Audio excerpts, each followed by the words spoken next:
Hello, everyone. Thank you for tuning in. I am Jaylee. This is Jaylee's Corner. Happy Saturday. Happy March. And we're going to have us a good little time. Hey, child, we have a few things to get into. So let's get started. Okay, y'all know first things first. If you have not done so already, take a little second and make sure to subscribe to my channel. Become a whole JayBird, because that is what y'all should do. Okay? Y'all know the comments in the comment section. Share the video and all that good stuff and whatnot. Okay? Follow me on social media at JayLeesCorner on IG, Twitter, and TikTok. It is Saturday. It is the first of the month. Okay, I am going to promise myself to have content every day this month. Okay, I may not be live every day, but I'm going to put content up every day to get back into my consistency that I have been slacking on lately. Okay, now I'm here. Hey y'all. Little water. Look, that's water, y'all. It's little water on my shirt. I just wasted from my bottle. But again, hello, everyone. Okay, it is an easy breezy weekend day. I wish I can be relaxed or whatever, but I have content to make because I've been BSing recently due to work. But again, things are a little bit more smooth now. So for this month of March, every day there will be content up on my channel, so y'all have to be sure to come and look at the content, okay, and like it and stuff, okay. But hello to those watching live, okay, hello to those who watching the replay and everything. They both are appreciated because I know everybody can't get live, everyone can't get in live, but either way it go, we here to get into some things, okay. Anyway, hi. Okay. Yeah, it's a lot of ladies and stuff. And even it's a couple of men topics too. But y'all know it'd be so hard to get pictures of the men around here. I never feel like, it's hard just trying to pin a message. It is hard sometimes to get the men in the right color scheme, child, looking at the camera, So I was like, well, I think I can just do a ladies, thumbnail or whatever. Get the little floral colors, little pastel colors, because I'm hoping and praying spring is around the corner. I am tired of cold weather, child. So I was like, yeah, let's get Karen first face, Karen at the beginning of Atonement. Okay, Jennifer Williams, child, in some regular clothes, looking nice. Okay, it was almost impossible to find Tamika in something that did not look like a fly girl or whatever. Okay, Kandi had many pictures to choose from, but I had to get the right color of it all. Okay, Taraji and her little braid child. To Tasha. It's always in black, but I found that one in pink. And then Portia, a little Portia down there, little Tamar and stuff. But yeah, it's a ladies' evening, okay? But don't get it twisted. We have a couple of men's to get into as well, okay? And again, I'm trying to put forth my energy saying, hey, spring is on the way. Winter, go away right now. We don't want you here. We don't need you here. Get out of our face, spring. Okay. But yeah, hey, how y'all doing? Hello, everyone. Yeah, very springish. Very springish, okay?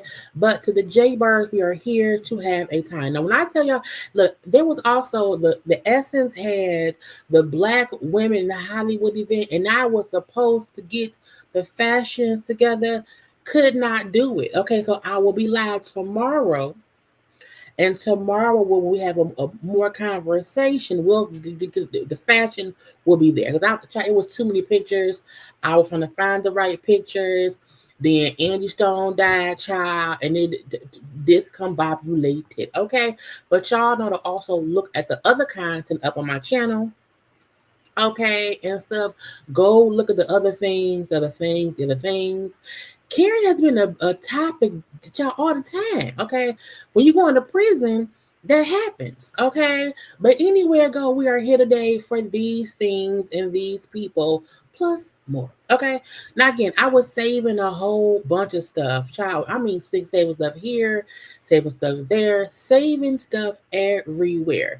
And even for the past hour, maybe I have not even went back and looked at Instagram, which is how I know I'm gonna have to go live tomorrow to discuss the other things that I'm sure we will not get into today. Because today we're gonna probably be for like an hour or two, okay? Just so I can get all my thoughts out and my opinions out and whatever. So yeah, but I'm happy y'all at least like the thumbnail. Cause child, when I can get a good color coordinated, everybody look clear, everybody's smiling and some way or the other, I am always happy with that. Now, save stuff. First, let me refresh. Hold on. Let me refresh. Okay. First thing we're gonna get into. I was up combing my hair, had just took a shower, gave myself a facial, was about to get started on the graphics for the fashion of it all, and then him was like, Angie Stone. I said, Angie Stone, the singer? You gotta be kidding. I was so like, what? Now I know, we can't, you can't, you really can't, you don't know what's like on that, okay? But I was like, I said, no, what the hell happened? You sure? He was like, yeah, and so is that. It's on the news. I was like, that is insane. 63 years old.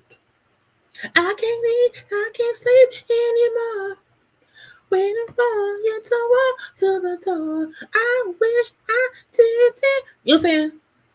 My way, black brother, I'll never try to hurt you. You know what I'm saying? I was just like, you what? Because sometimes in the news they say somebody didn't die, it don't be true. They think they dying and they ain't died yet. And I just did not, because sometimes they be lying. Okay, sometimes they be lying. Now, I think TMZ was the first to post about it. It was a car accident in Alabama. I think she had a show yesterday, so she was leaving the show, late at night, early in the morning time, and yeah, a car. Now TMZ, now y'all know TMZ be sometimes sharing too much. Hold on, because I'm on the TMZ. I can't show y'all TMZ stuff though, because they be flagging people. So TMZ supposedly had. Let me see if it's on here. I want to be sure. No. So TMZ said they have footage of the aftermath of, because it was a car accident. It killed Angie Stone. 8 other people were injured. So it probably was in some kind of, more than one person in the car. Okay.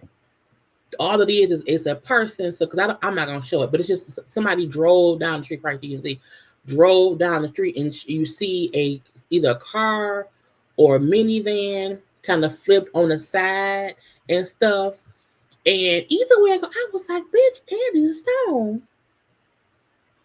It said Angie had left a performance in Montgomery, Alabama, early Saturday morning. So again, late last night, and she was killed in a car accident. It says Angie Stone was one of 9 people in a van, including her crew, backup singers.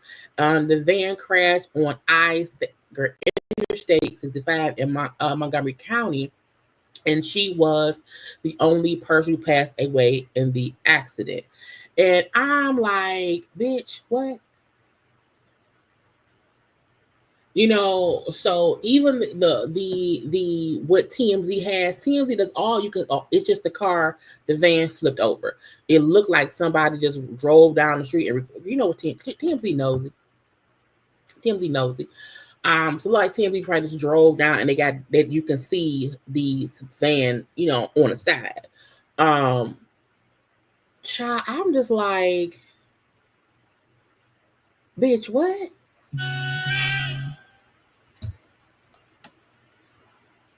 My co-anchor, him. Sprinter van was hit by allegedly, because he said it wasn't confirmed, was hit by an 18-wheeler, not confirmed on the 18-wheeler, but again, some kind of accident that happened. And it's just I swear, I was like, because I FaceTimed him and I was like, "Are you sure it was Andy's song?" He was like, y'all don't worry about that. And I just like, you don't expect, because again, she was only 63.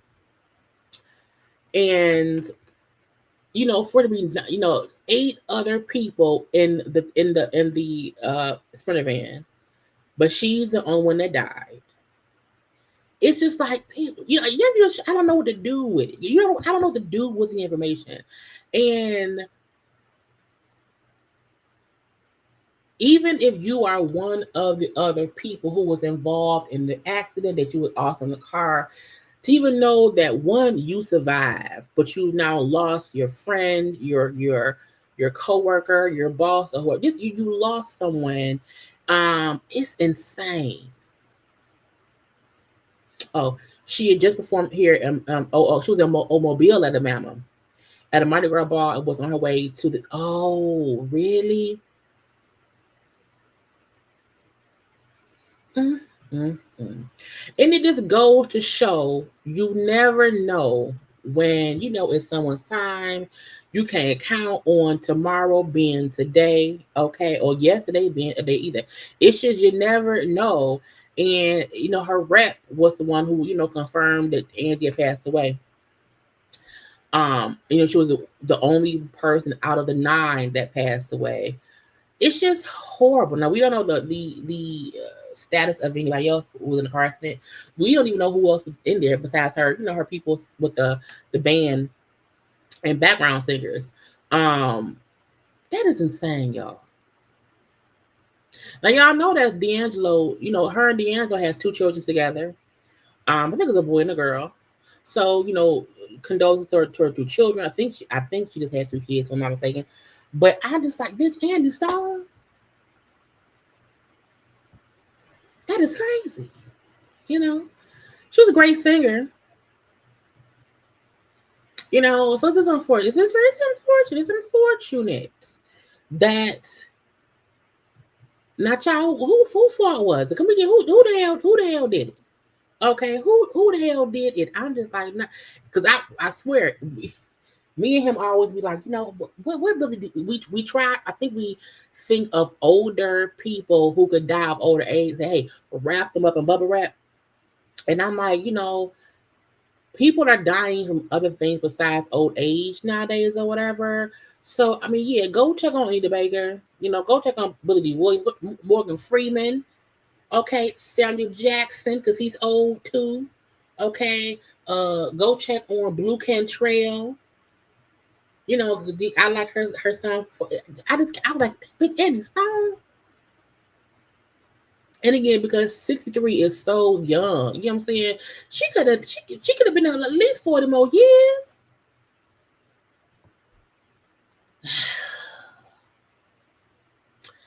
Let's see. Angie just finished performing in Montgomery, Alabama when she was involved in a car accident on her way to Baltimore where she was scheduled to perform at the CIAA weekend. What I think is a big weekend in Baltimore. So again, condolences to her family, her friends, her colleagues, and to the people who survived. That could survive remorse is a bitch. Because you be like, well, dang, what could have happened? Why wasn't it me? Why wasn't her? Then I was sitting next to her. And let's also hope, because even though the other 8 survived, let's hope they okay. You know what I'm saying? They could die tomorrow. We don't know. But again, rest in peace. I bet Angie Stone, bitch. Girl. Yes, Marla Gibbs, because she child Marla Gibbs. Let's see, all the Golden Girls is gone. Who left from 227? Is it just Marla? Is she the last one left from 227? Well, no, Jack and Harry, get her together. It's Lester. So I just saw Lester on an episode of Matlock. Calvin.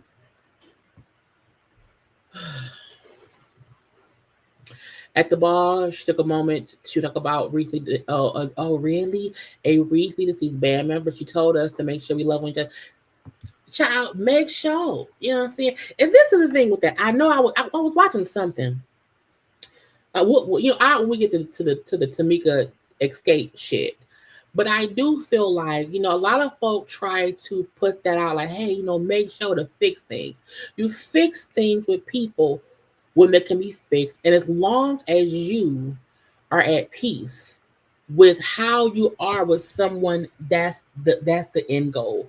Because sometimes you may not be able to fully repair and get back on track and be all, friendly or whatever.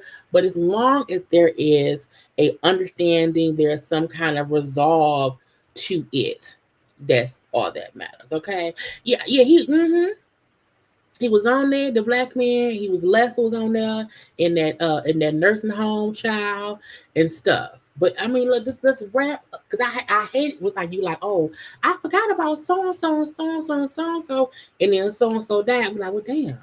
Okay, so rest in peace to Miss Angie Stone. Okay, her kids, condolences to them and stuff. So yeah, I was just like, that is not Angie Stone. Now on top of Angie, let me scroll down. I told I got stuff saved. Let's get to Gene. What Gene at? Gene Hackman. Now look, Gene Hackman. I don't know how old y'all is. I know how old I am. Gene Hackman, the actor, and his wife and their dog were found dead in their home in New Mexico.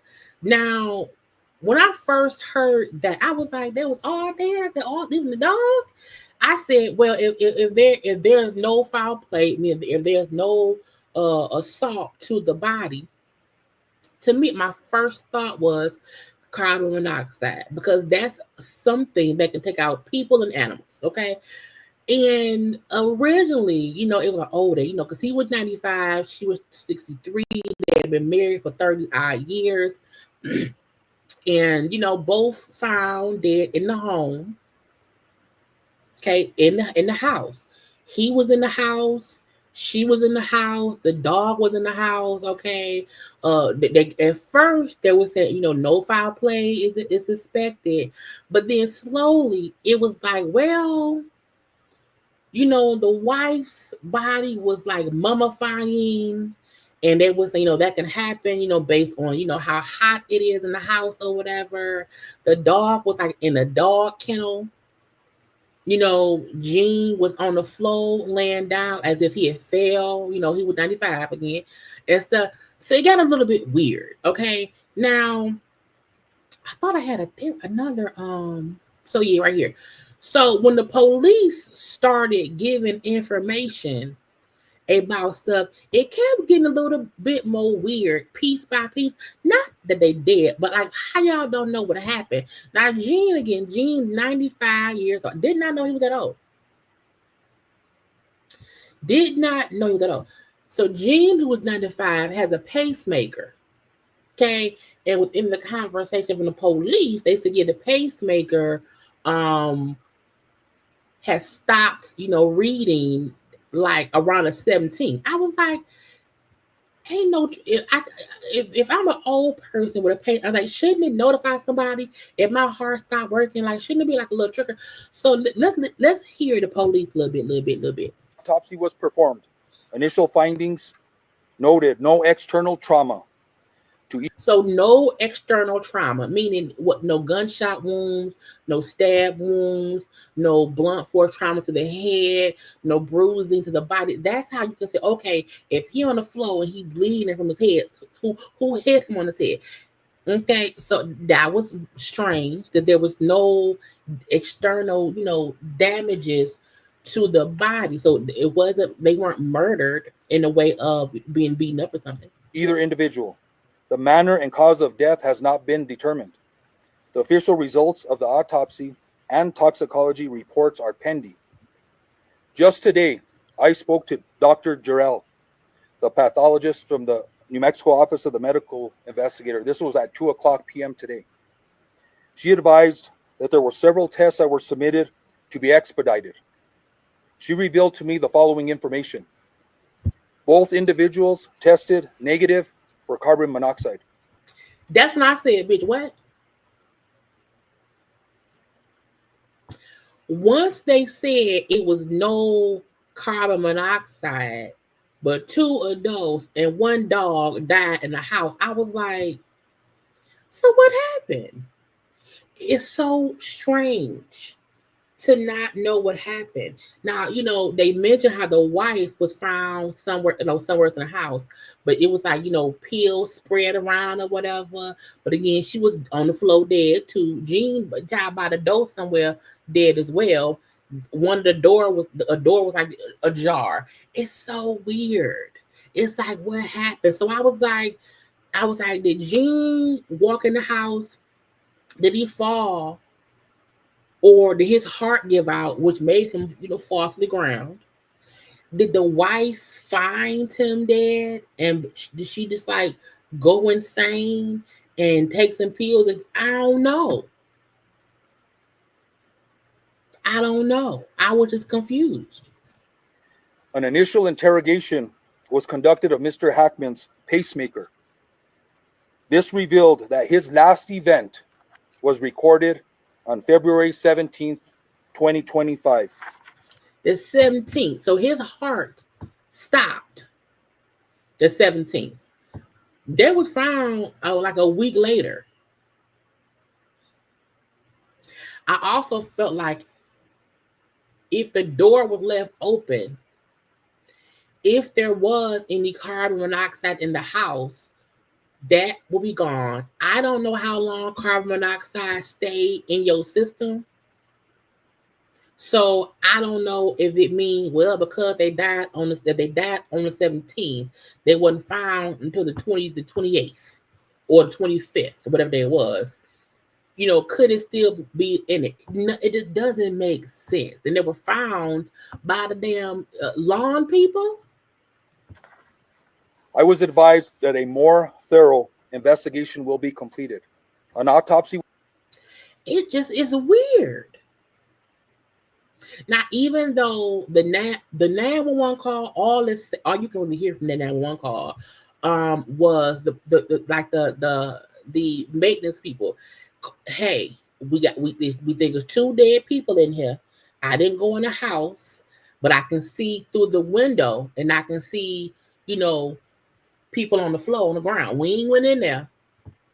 We ain't went in there, but they look dead. Okay, um, so child, it's so strange. So it's like there's no answers, none. Besides, they died seemingly together. Um, I don't know. I don't know. And I feel like if the pacemaker probably gives a better time frame, because if his heart stopped, beating on the 17th, and they found him on Wednesday. What was Wednesday's date, y'all? Wednesday was the 26th. So that was roughly over a week. 1, 2, 3, 4, 5, 6, 7, 8, like 9 days later. So for 9 days, they were in that house in Mexico. Okay. And they did not say that Gene's body, was whatever. They said the wife's body had been showing signs of decomposition and then signs of mummification. So maybe it was hot in the house, or it was hot or warm where she was.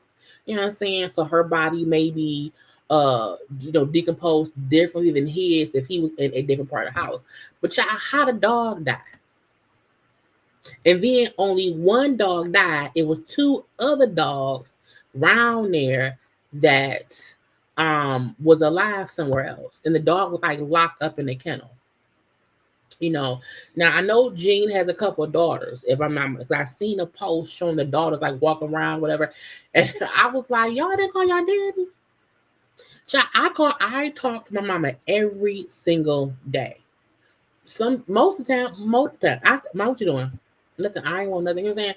So I was like, if your daddy heart stopped on the 17th and he 95, do y'all like not talk that often? Like, does she have family that don't talk that often? Like the fact that no family members were the one who said, "Hey, what Gene and Betsy doing? Is they okay? We ain't heard from Gene and Betsy in like 2 weeks.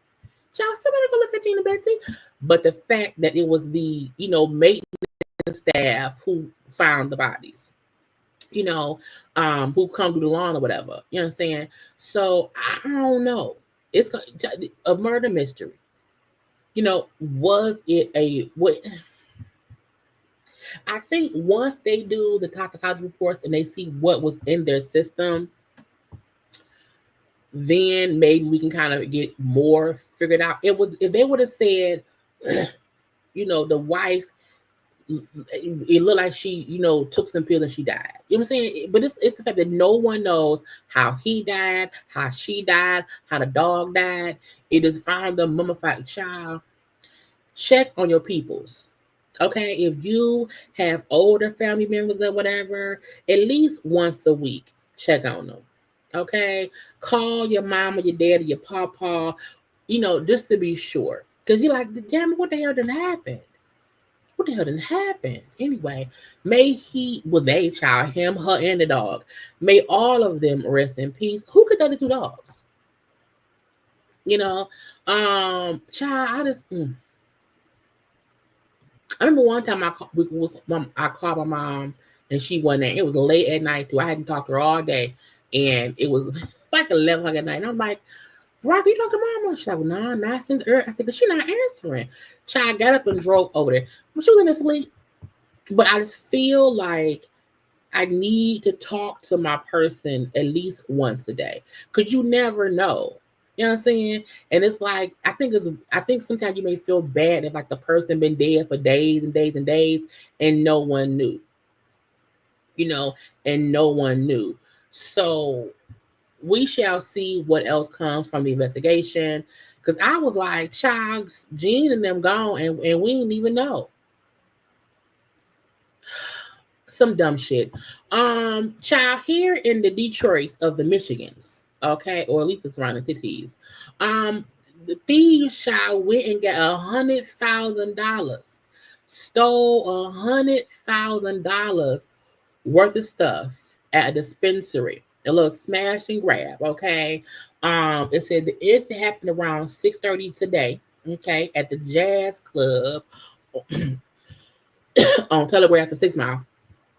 This is the third break-in. If this your third break-in, they keep stealing shit, child, I will move.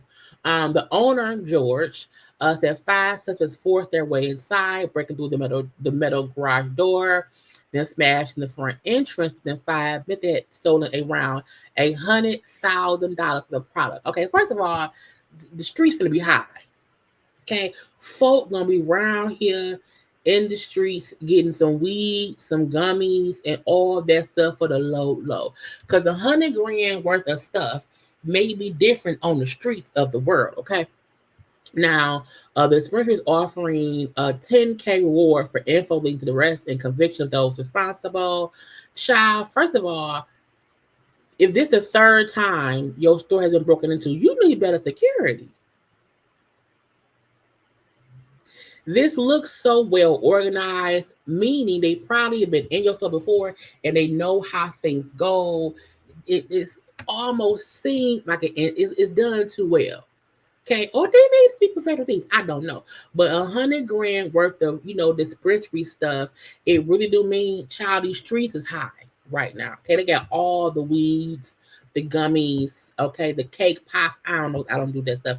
But again, I don't think no one gonna snitch. So George, you may just need to either one move locations or get better security, get a better door, okay, get an alarm system because that was planned, okay, to have a little chain thing to know where the bottom when you to know it's a bottom lock on that door, that screams inside job. To know to bust through the glass at the bottom of the door because the lock to get in is at the bottom of the door. Someone knew that was there. That ain't no regular thief. You hear me? Anyway, y'all, they getting high in the streets. Okay. Also craziness. A man was locked in a storage unit for up to 4 days because his girlfriend locked his ass in there. Let's listen. Desperate call for help after a man spent days trapped inside a storage unit. I've been locked in a storage unit for about a week now, and I just now found my phone. Police say the 50. Now, first of all, the fact that he said he has been locked in there for days, but just found the phone. Child, what kind of phone you got? My battery don't last a couple of days if I don't charge it. 51-year-old was locked inside the locker by his girlfriend during an argument. The woman allegedly tricking him into looking for an item towards the back of the packed unit before proclaiming, "This is what you get," and slamming the door shut. She double locked my lock, and I don't know how she put me in here, but she put me in here. It took 4 days without food, water, or power for the man to finally find his phone in the darkness, lost in the chaos of what detectives called a hoarder's paradise. I just need out of here. I just can't breathe. I haven't had nothing to drink or anything. Soon after the call, the man was freed and treated for dehydration. The girlfriend, 52-year-old Robin Deaton, is now wanted for kidnapping, false imprisonment, and attempted murder. First of all, if we beefing, I'm not walking in no storage unit to the back. No. If we beefing, we both have to be on the outside or walking to the back together. Okay? Because you pissed at me, I'm pissed at you. No. No. But again, the man was trapped in there. And I know some folks, so he probably could not find the phone in the dark. Because in those storage units, if the door closed, ain't no light in there. You know what I'm saying? So he probably, he probably took to set the phone down on something and was walking to the back and then couldn't see shit. Is he handicapped, child? I don't know. But 4 days, no food, no water, no light, no gas. No, did he go to sleep? You think he was sleeping a little bit? Was he screaming? But again, how often is it a lot of people a storage unit is not even a well occupied place. You know what I'm saying? It's not that a whole bunch of people be just sitting around at a storage unit, okay, and then saying, "Hey, you hear that?" No, because it be stuff at the. It don't be people. It be stuff. They're not people. So even if he was screaming and hollering or whatever, it probably wasn't nobody there. So, but y'all, luckily he's on the phone, and the battery. Oh, well, the battery maybe was still good. Maybe he don't even use his phone often, and because no one called him, he just kept walking and found it, and then did 911. It's weird. Okay, now hopefully, hopefully I know you think she did it before. She probably did it before because who thinks to take their boyfriend? They because she's 52. I don't know how old he is, but who thinks to take the? Oh, he's 51. So he is a 50-year-old couple fussing at a storage unit labeled a hoarder's nest, meaning it was a whole bunch of stuff around there. Okay, and at least he's alive. Okay, at least he's alive. But don't y'all be walking to the back. If you beef with the person, don't walk to the back. Stay in the front. Okay, but it's crazy. That crazy bitch out there. That's a crazy bitch. 4 Florida UPS employees, Larry, Curly, and Mo, charged in a $269,000 T-Mobile theft ring. What I don't. Why y'all be trying to be these thieving coordinated event people? I don't know why y'all do that. Okay, now it's only 3 of them now. 4 of them have been charged in connection with a theft ring involving stolen T-Mobile devices. Okay, shipping from Palm Beach County, Clifton White, Sheldon Brown, and Christopher Palmer, and also Samuel Drummond, who's not pictured, allegedly conspired to steal and sell. Child, not stealing and selling. Most people do because sometimes I'll be on Facebook or whatever, and I see folks saying, "Hey, anybody got a phone?" I'm like, "A phone for sale? Go to the store. Why y'all stealing and selling phones?" An investigation tracking the packages via GPS linked them to multiple incidents of grand theft, fraud, and racketeering. Because y'all do know when it becomes a theft ring, it's called racketeering. RICO. Okay, there are a few. You don't want no murder charges, and you do not want no racketeering charges that put y'all as a goddamn conglomerate corporation federal. Okay, surveillance and communication records were key in uncovering the scheme. Now they ain't found the Drummond dude. Okay, they face charges of conspiracy to commit racketeering. Racketeering. You don't want it. Okay, a grand theft over 100K and dealing in stolen property. Says as of February 25th, the documented loss to mobile sales was again $269,000. I need people to get the technology in 2024 and beyond. You can't get away with nothing. Even if you get away with it at first, someone is going to catch you. The only way to not do time and look dumb, if you do something maybe one time and it's under a certain amount of money, do you may because it ain't. But when you keep committing the crime, it causes a paper trail. Okay, they can then track you. They can find you, arrest you, and send you to prison. And it's not even worth the money. You're not making that much money selling phones.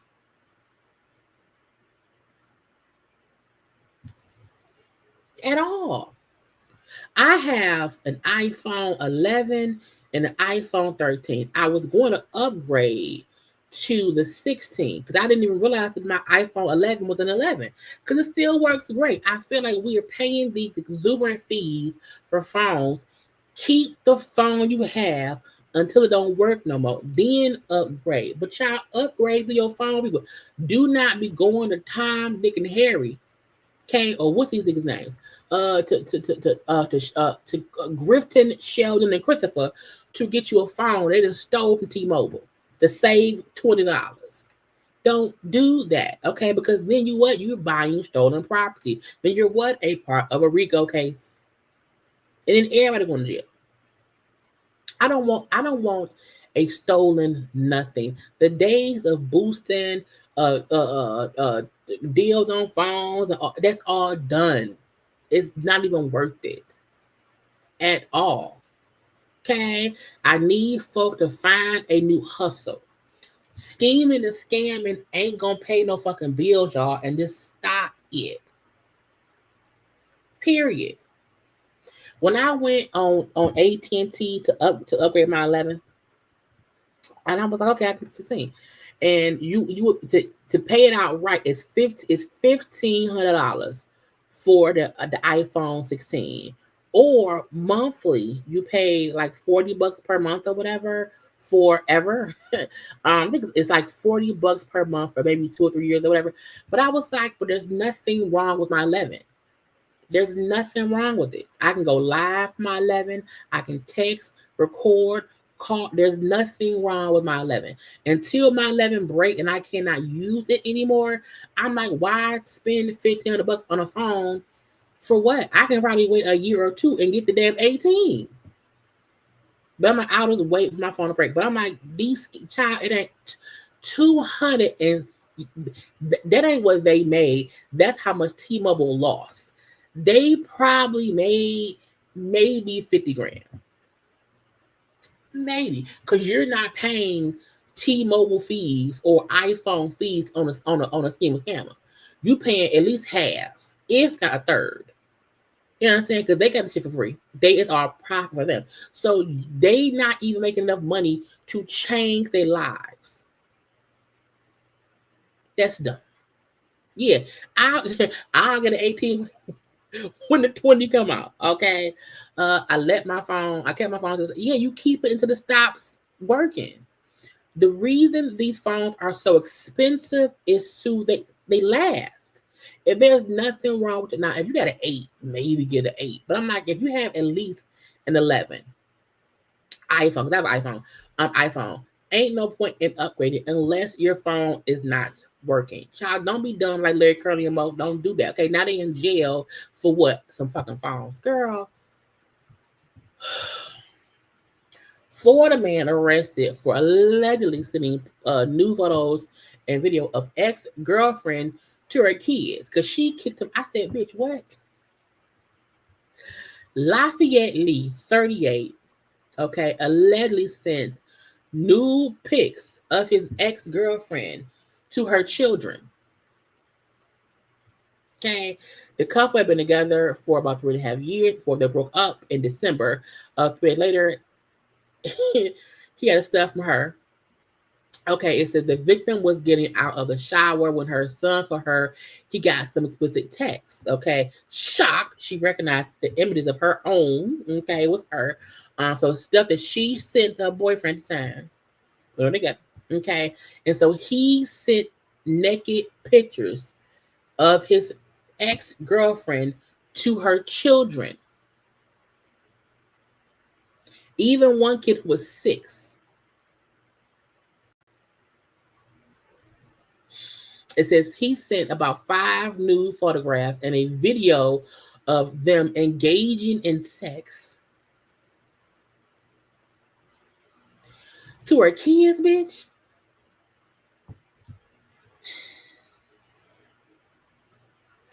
You have to be careful who you send your stuff to. Okay? Because this kind of shit, again, they were together for about 3.5 years. So it wasn't like a stranger. You know what I'm saying? A 3.5 year relationship, that's a full-fledged, long relationship. Okay? And because y'all broke up and she put you out, you thought it was a good idea to text nude photographs and a video of sex, okay, to her kids. So the mom, ex-girlfriend, showed the police hey, see, I sent it to him.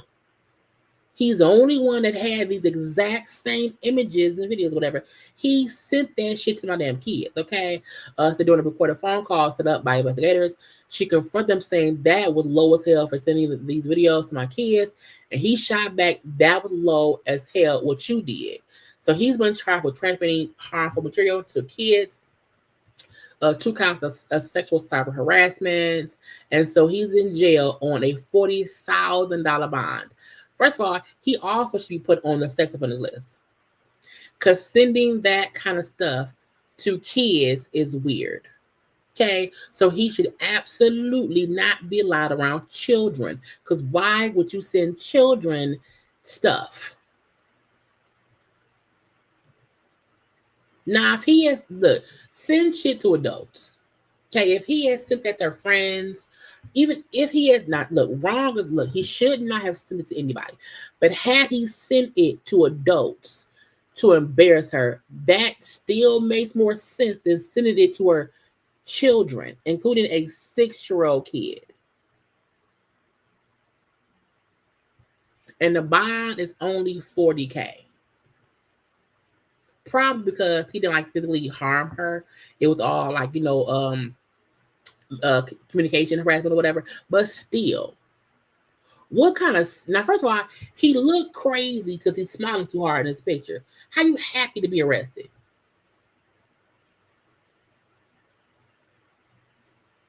How you happy to be arrested? So I hope they beat his ass in prison. I hope he gets beat up. Okay, nudge, nudge, punch, punch, kick, kick.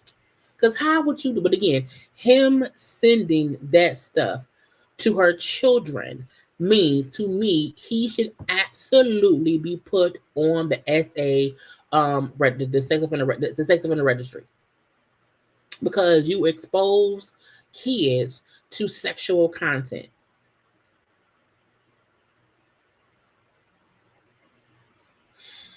Little bitch. I'm like, what is wrong with people? Now, this is a crazy story.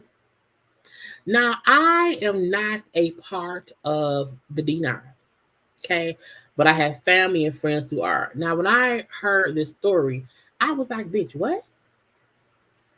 Southern University student Caleb Wilson dies after reported fraternity hazing ritual off campus while pledging Omega Psi Phi.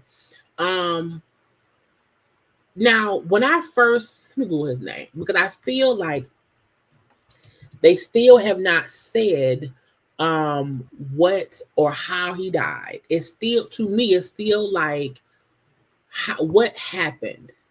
Again, young man in college, in college for education. Okay, I'm in college for whatever.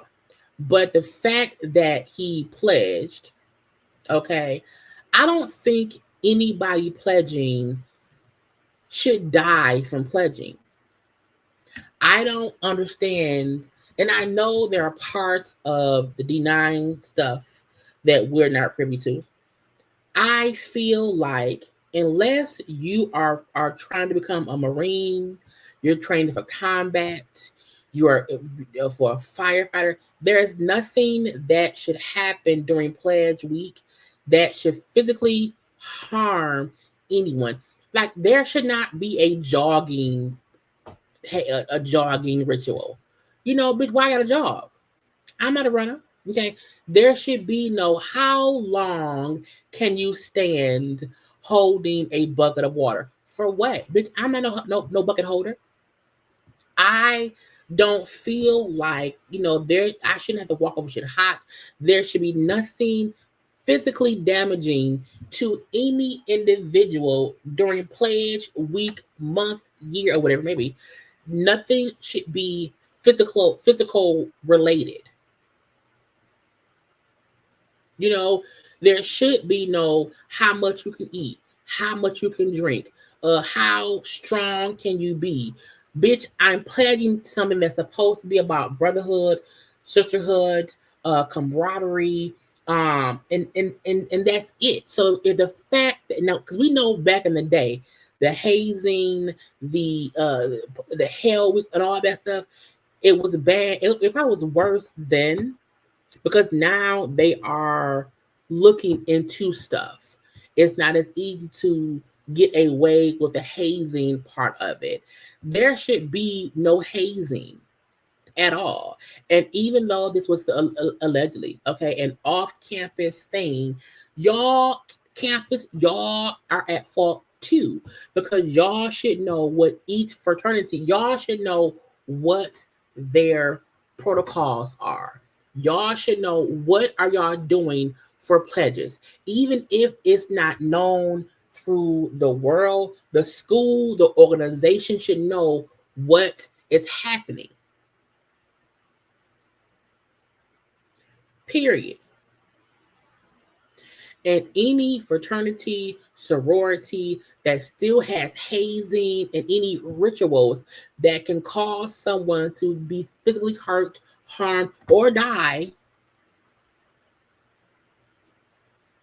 should not be included at all. And the fact that I have not seen many people of the D9 calling this shit out means, one, it's true that shit do happen. Hazing of some sort does happen. And even if it rarely ends in someone dying, it still should not be a thing at all. I would not want to be a part of something that includes me having to be physically hurt, harmed to do it. Now, again, if you are training to be a soldier, you do have to be physically tough. So you do have to run. You do have to jog and climb and be strong and maybe have to hold. That's true. If soldier shit, firefighters, police, that stuff where you have to be physically in shape. You have a physical job to do. Okay, if you have to climb ladders, hold fire hoses, maybe carry people out of houses. Yes, there is an absolute physical requirement that is tested for your job. But to join anything within the D9, there should be nothing physical about it, because it's not even. It's a sorority and a fraternity. So the fact that a 20-year-old student, a junior, okay, died, and all it says is died from a fraternity hazing ritual off campus. He was studying mechanical engineering. A member of the Human Jukebox Band collapsed while participating in a ritual while pledging in Omega Sci-Fi. It says friend rushed him to Baton Rouge General Hospital around 3:15 and 3:15 in the what the fuck why as a college student am I up doing anything at 2 or 3 in the morning?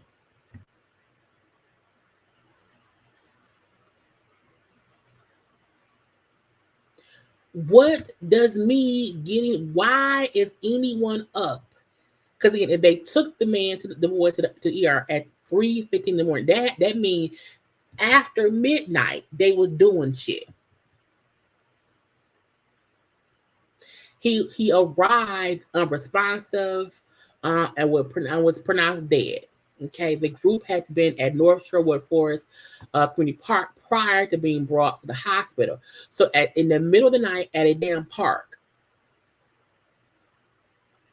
And the fact that there's not like there should not be this shadowy, quiet, no information part. No, what the fuck were they doing at the park at 2 a.m. that has to do with pledging a fraternity? There should be no hazing. It shouldn't. Force them to do community service. Let them show you how committed they are by helping the community. Okay, build a fort. If your major, what's your major? Okay, do something to help somebody. Do help around. Do that kind of shit. There should be nothing physically, even psychological abuse. There should be nothing. I don't want to be friends with anybody who is mean to me, who is rude to me, who is trying to hurt me. There should be no trying to break a person down to prove they want to be included in your friend group. Because each D9 organization is a fucking friend group. So I should not have to reduce myself to be belittled, tortured, hazed, to be a part of your fucking secret friend group. I'm not saying let anybody in and it should be easy peasy. I get there has to be some level of admittance, some level of that. But in 2025, if you can't come up with some shit that makes more sense, I don't want to be a part of it. And anyone who supports any hazing and all this shit, you dead ass wrong. Because when you force me to drink hot sauce and relish and pig blood and uncooked when you know what I'm saying, when you force me to stand in cold freezing water for 8 hours and my body is shriveled up, when you force I'm just making up shit, you know what I'm saying, when you force me to do something that physically made me uncomfortable, mentally made me sad, made me question, do I really want this? I don't know if you want this. You know what I'm saying? I don't want to be I can't then call you friend at all. So if I don't know, if I almost want to have a conversation with a person from each part of the D9 and say, what do y'all think? Because I don't know if each chapter of it, I know there are different chapters, I know all of that. But I'm like, to not speak out and say, well, we AKAs and we don't do that. Or we'll, you know what I'm saying? Why is no one talking and saying nothing? You know, to me, silence is loud. And I think I was on Twitter, and Preston, who was on Martha's Vineyard Summer House, it's called Summer House? Yeah, Summer House, Martha's Vineyard. Preston from there, who is a part of one of the other D9, he was like, y'all not saying shit is crazy and this should not be happening. What did he say? Let me go, because I retweeted it. Hold on. Because I have family in the D9. I have friends, coworkers, so I know people who are in it. And I haven't heard any of them say nothing. Okay. What did he say? Preston said, no one should be dying to try to get into the D9. No one. Please stop trying to make them. Please stop trying to make excuses for our organizations. This is why many of us are stagnant now. We don't want to be called in about what's happening. Well, I don't care. Wrong is wrong. And I wish more people would say, he said also, all these kitchen table conversations, no baby, people are dying, literally. You know, and I'm like, why is there not more conversation about what happened? There should be no off-campus rituals that's going on at 1, 2, 3 a.m. There should not be any. Again, unless you are a fucking Jedi, a ninja, okay, a samurai sword ninja, okay, unless you are a Navy SEAL, there is no reason for any of this to have happened, and for it to be so kind of what happened? Why were they in the park? How did he die?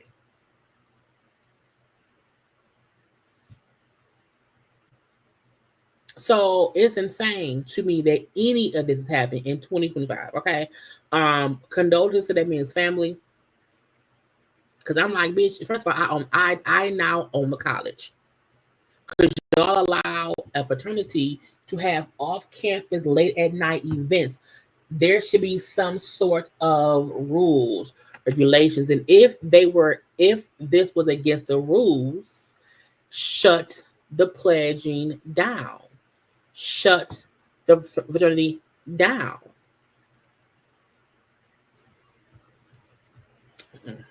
Not on my wife, bitch. Child, pissed off to the highest point of pissivity. Okay.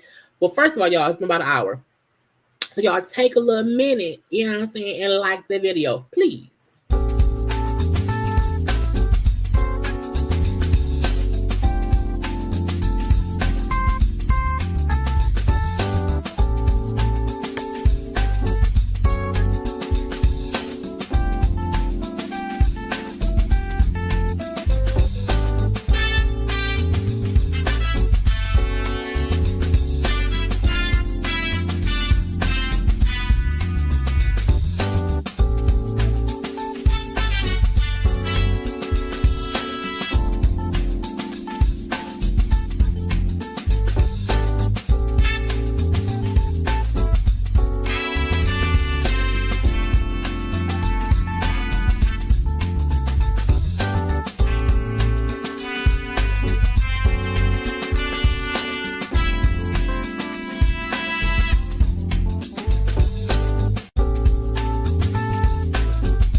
And we're back. Okay.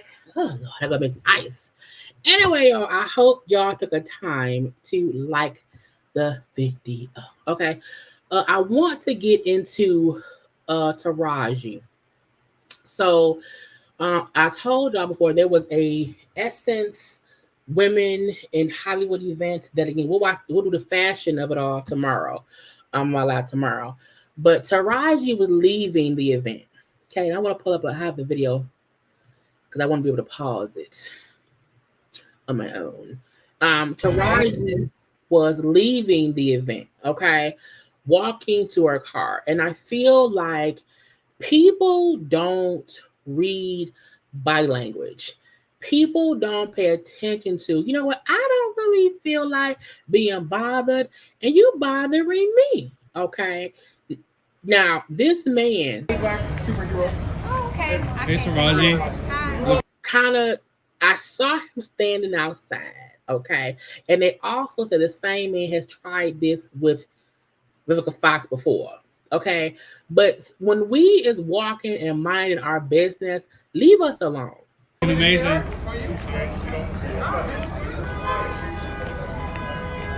Now, I want to, because if you look, as she's walking, the man you see him right there with the blue jacket on, and he looking at her. Okay, so the man right there who was down at one part, and he followed her down the thing.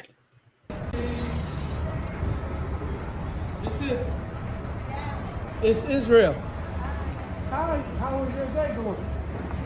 Now, first of all, you know, I know Taraji is like our auntie, our friend, our cousin. She our homegirl.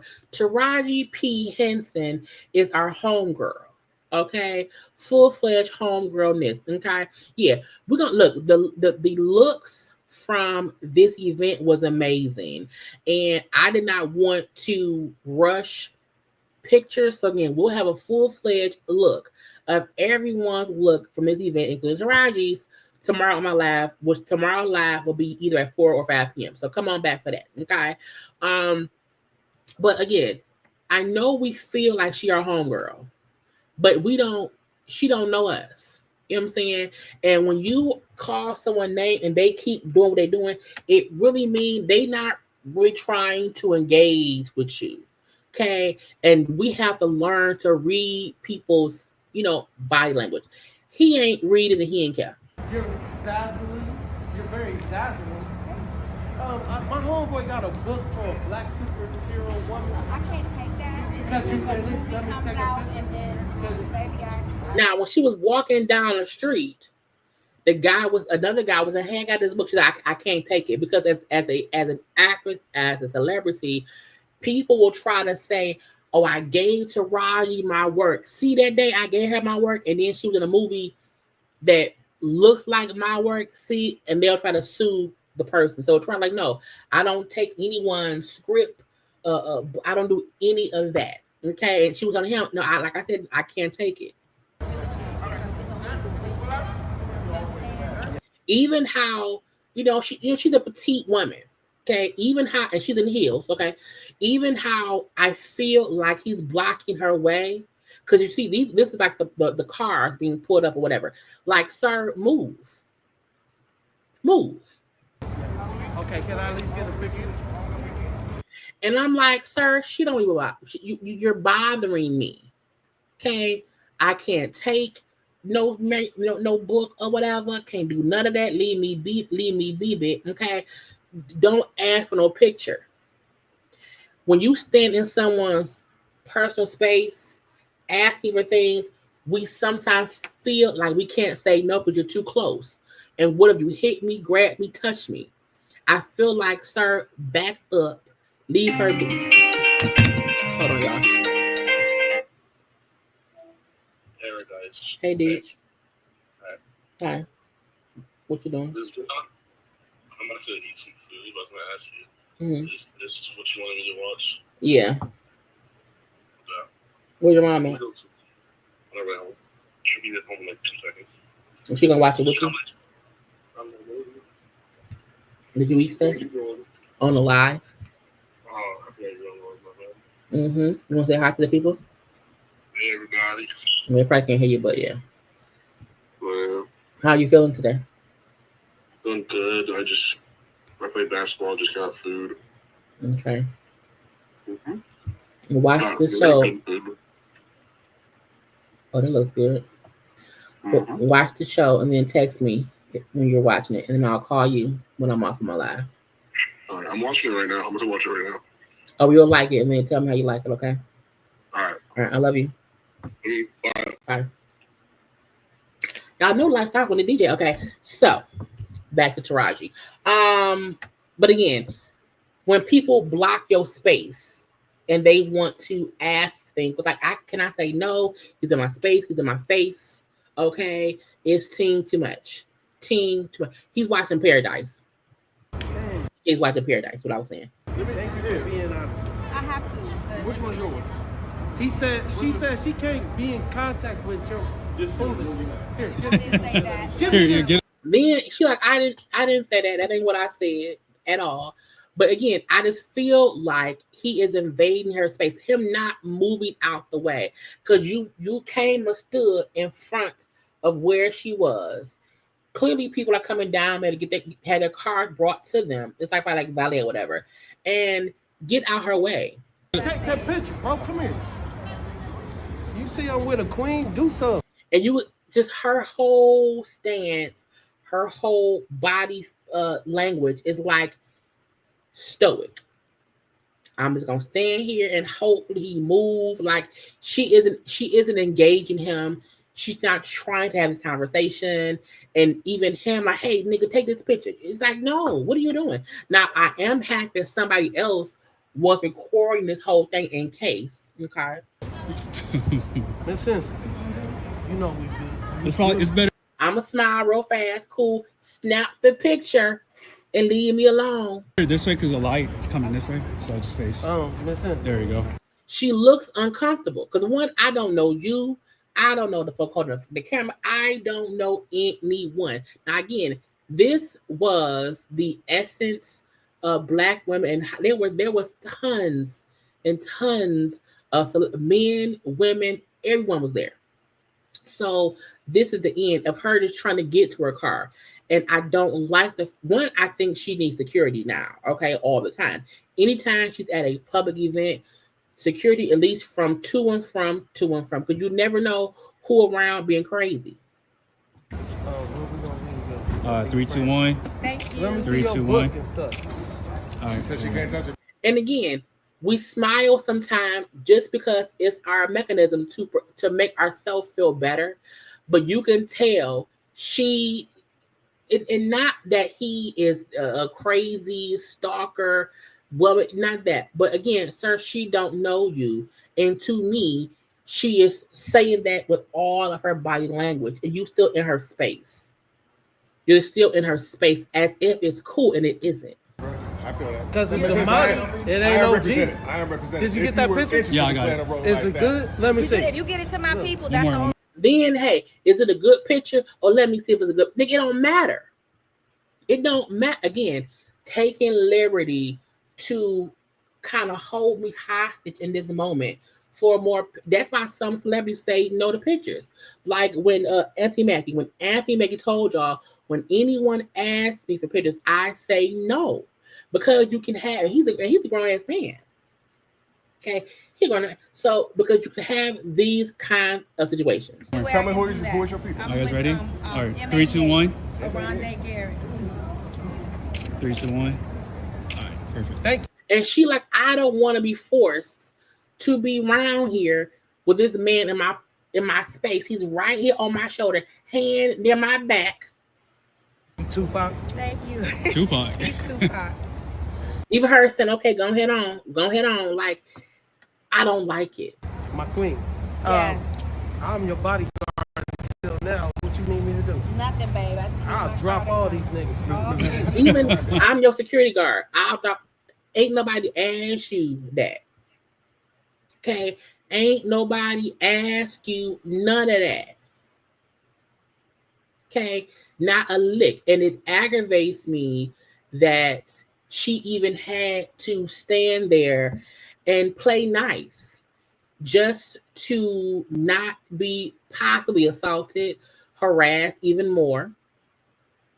And it aggravates me that people don't know how to sometimes leave people alone. I'm with for Anthony Mackie.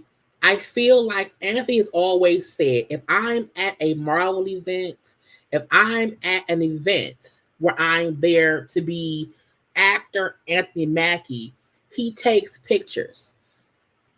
He tells people, if I'm in my regular life, I'm not taking pictures with anyone. I feel if I am at home, if I'm at a gas station or whatever, I don't think anyone should have to take pictures.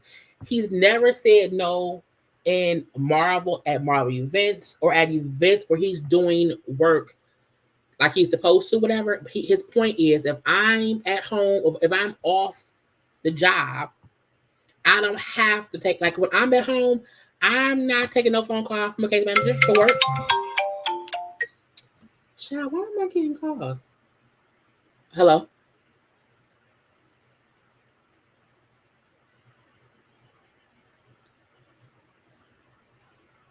Girl, some damn spam. So again, I think people have the right to say, when I'm off the clock, I'm not at work, I don't have to take a picture with your kid. Because I'm not Captain America. I'm at the gas station. I'm at a cigar bar. I'm at a restaurant. I'm in my own time. But if it's a Marvel event, your kid is there, sure. And the reason people have started saying no is because of this. You know what I'm saying? Because people think they have the right to your time and your space and your energy.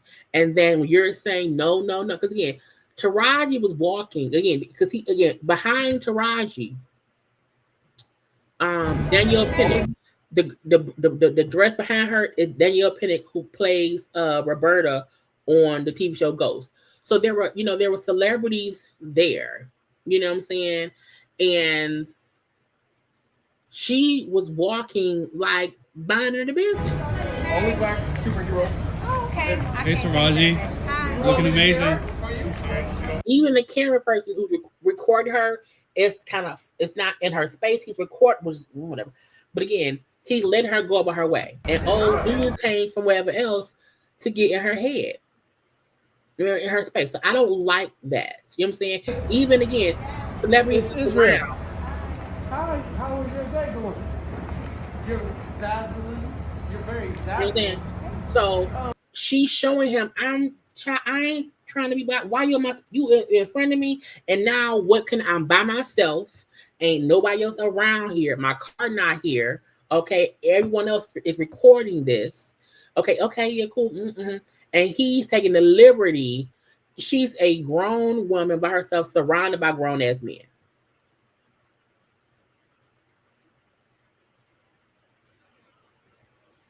You know, let's see. It was never a requirement to take pictures. People just do. If he takes a picture with everybody, he walks up to him, right? Because one kid, then two kids, then 5 kids, and then the adults, and then my food cold, my margarita didn't melt it. You know what I'm saying? I never do. I think I can say that. Yeah, he people. I think people who grown adults who has asked him for pictures will then go on and say how he don't take pictures. And then they'll say, okay, fine. Well, not with me. Okay, how about my kid? If I just told you no, respect my no. And then folks ran with, he don't like taking pictures as if it was him saying, if your kid is somewhere at a Marvel event, at a movie theater, that you know what I'm saying? Not, it's like, no. If one of them, he was at a summertime party, cigar smoking, beer in hand, and they got pissed because he would not take a picture. But this to me is the reasons to why sometimes they say no, because other people around take the liberty to come feel like, oh, well, I can get that too. And then if I tell you no, and then you're pissed. You know what I'm saying? And yeah, parents should tell people, hey, yes, that's Anthony Mackie. He don't have a suit on. He don't have on a Captain America suit. But for Taraji, to me, this is an example of how we women at times have to just be uncomfortable, okay? And things are happening around us, and we're just trying to make it, okay? And we are just trying to get to our car, get to our house, chill out, and be. And when you see a grown woman in heels looking fantabulous, okay, walking and minding her business, don't come up to me saying coulda, woulda, shoulda. But if you do, okay, you should be able to read the room. And she was giving every indication like, no, thank you, but no. And sometimes a good no is the indication to get out of my face. But if I see you standing right in front of me when I'm trying to get to my car and trying to see which car is mine, okay, it's an aggravating situation to have to try to play nice, to not upset a total stranger, trying to, okay, I'll post for a picture, and then he won't more pictures than that, okay? And everyone surrounding him is also doing what? Recording you, taking pictures of you, invading your space, and you don't know what the fuck to do. Because it's a dude here, it's a dude there, blah, blah, blah, blah, blah. Oh, what's your information? Contact my people. Okay, Google it, bitch. So I was aggravated when I first saw this post. It was someone saying, oh, she had an interesting, I was like, no, he was harassing her in her space, not leaving her alone in her walkway. Okay, even her just trying to look for a car to get away from these grown men who are surrounding me, with cell phones and cameras and hands near me, ain't no mask on. Child, it's a new COVID strain every day. Get out my face. And all I want is to get to my, I don't need you, sir, for security. I don't need you to do nothing for me, sir. No, thank you. No. Okay. Now as proof, look, I told her, I have it was a whole bunch. Okay. I have to finish all of this. Okay. It was a whole bunch of people at the event, and I'm not even done taking the pictures. Okay. But again, we will get into that tomorrow. Anyway, but I can't wait to show y'all her whole outfit and shoes and hair stuff. So yeah. I just need one. We also need to show and tell and teach our young men how to read signs, because maybe his mama ain't teach him no good. Okay? Because there was no reason to keep talking to her, to stay in her space, to want a few pictures, to force the other people around to take your pictures, when she clearly was like, okay, no, and no. So we have to also show why this is not okay. Because even if she did not have a security guard with her, more people around her, sir, how about you leave her alone? Like, okay, here's one, move, okay? I wish that when the event was over, it was more organized. You know what I'm saying? But I think they maybe thought because it was such a huge event, people, would be okay. But child, no. Why? Because folks is crazy. Okay. Slim Thug. Okay. Every time Slim Thug talk about something, I be looking like, I just wish he'd shut up. I just wish he'd be quiet. But I must say, even though he sounds stupid, what he's saying ain't a lie. I'm telling you, you're gonna be old and lonely. That's only for broke niggas. Long as you got your money right, kid, you can always afford a bitch. Now, why we gotta be bitches? Just know that. Long as you got your money right, you can always afford a bitch. That's why he ain't single. They will not tell you no if you got a bankroll. The bitch could be, if you 70, 80 years old, you can fuck a badass 25-year-old bitch. So don't fall for the lie that women tried to tell us all these years of you're going to be old and lonely. You will be fucking your nurse if you got your bread right at 80, and you can keep a new nurse as much as you want if your bread right. Now, while I hate how he said it,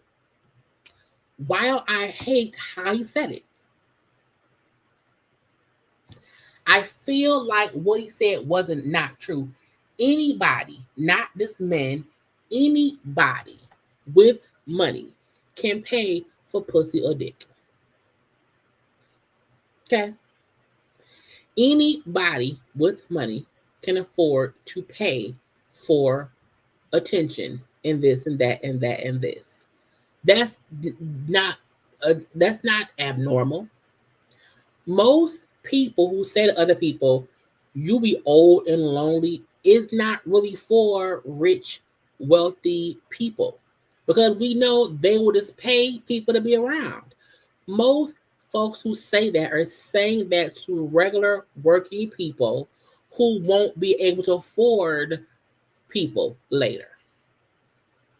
When you have money, you can buy anything except more time on this earth. Just about everything else you can buy. Okay?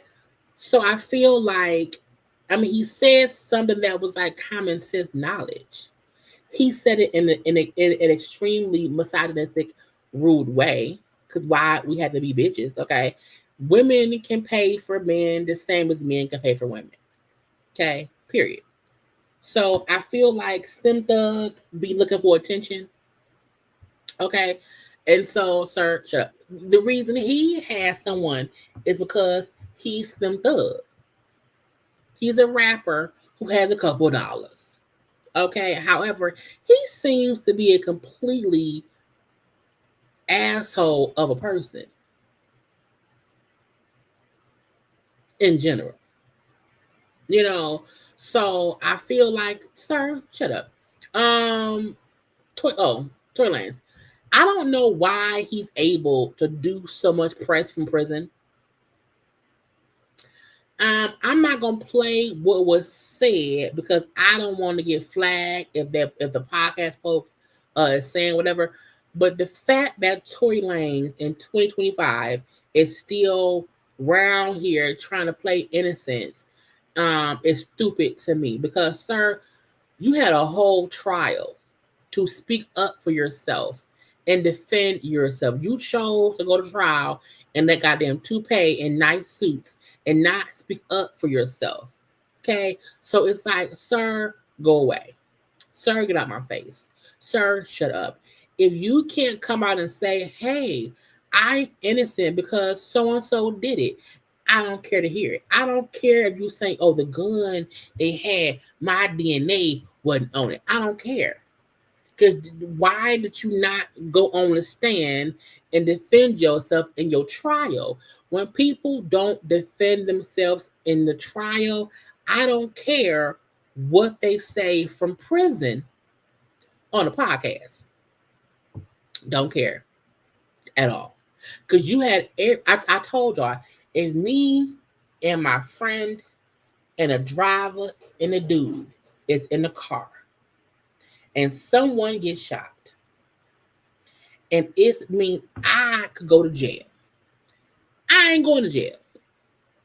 Okay? I'm going to say who did it. I'm going to flat out say it was so-and-so that pulled the trigger. Yes, he did it. Period. Even if I'm pissed at my friend. The fact that Tory, the driver, and Kelsey, none of them have ever said who did it. Well, then you play any, mini, mighty, mo. Someone had to go. Tory, it was you. If you didn't do it, oh well. Oh well. Okay? Shut the fuck up. We don't care. We don't care. We don't care. Because you should have been talking on a trial, on a stand to the judge and jury. But you chose to think playing jokester, playing reasonable out would win for you. Now, ASAP Rocky won reasonable doubt in his court case. You, dummy, did not. Because there was more proof that you did do it than that you didn't. So I don't care. I don't care. I don't know why. I don't know. I don't even know how does he even get the podcast people's phone number approved on his list. Okay, who is out here getting all of him his phone like there should be a limit to how much a prisoner can speak out on public platforms from prison about their case. Because to me, this is a form of harassing Meg. Because you're still calling her a liar by saying it wasn't really me. Shut up.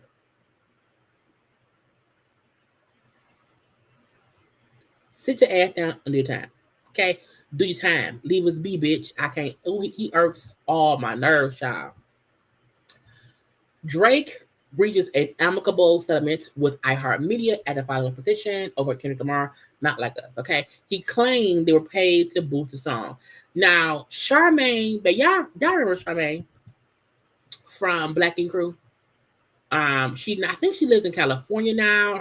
She got her brand, the little moss stuff or whatever. The two kids. She with that man stealing whatever. Okay, but y'all know she was on the radio in Chicago. So when she said, "Don't all that was pay the radio play," hence why we hear the same 10 songs all day. And I'm like, why you act like we didn't know that? We are aware that they did that with him. Every radio, every label, do pay stations to play certain songs. It's called promotion. However, Kendrick's song got even more play because we like the fucking song. The reason Drake is so popular because his labels promoted him and had people play it. And to me, I feel like you play a song a lot when it first come out to get people to like it. However, let's also be honest. Most people who like that song was playing it on their Apple, their Tidal, or whatever streaming thing they have. I don't even listen to the radio no more. I don't. But we know that's how Drake became popular. That's why every hour on hour you always would hear a Drake song. So I don't know why he thinks now that shouldn't happen. Nigga, the song was great. Even if you take out the pedophile line, take out the pedophile word, the song itself, the beat itself, the cadence itself is why we loved it. You just want to keep acting like it wasn't a phenomenal song that took over the airwaves because you're stupid. You're stupid. And so I feel like we know Drake will always have his fans. That won't change. You know, he's had hits. That won't change. However, going forward, most people are not really checking for it because he's had a couple songs come out since this has happened. None of it's popped. You want to know why it hasn't popped? Because the same games and gimmicks they used to do to boost Drake, they stopped doing. Once you sue your bosses and them, they stop promoting you. There's no point in us trying to help your music be boosted if you're pissed at how we do things.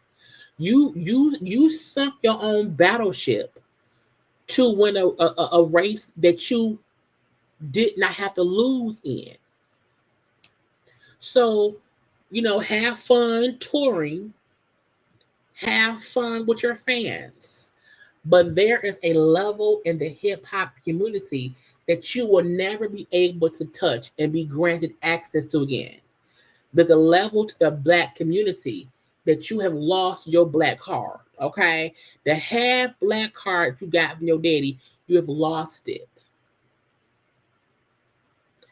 Period. And then once Kendrick goes on tour with SZA, and he gonna do Not Like Us, that is gonna be all over TikTok. Okay? So I feel like you shaded yourself. You put yourself in a deep, deep hole thinking we would say, oh yeah, they shouldn't pay for a Kendrick song. We didn't think that. We said, bitch, what? They not like us. We gonna. I don't crip walk. I crip walk to that song. You were stupid enough to sink your own battleship in a rap battle. You filed a lawsuit against record labels and radio stations because of a rap battle song that if you would have shut up, we maybe have gotten tired of the song. We're not tired of it. It would have made a resurgence. Once you filed that lawsuit, the song was back on our playlist. So I feel like you settling with iHeart doesn't matter. You know, even if that's them saying, well, that means that's not, well, that means Drake was right. No.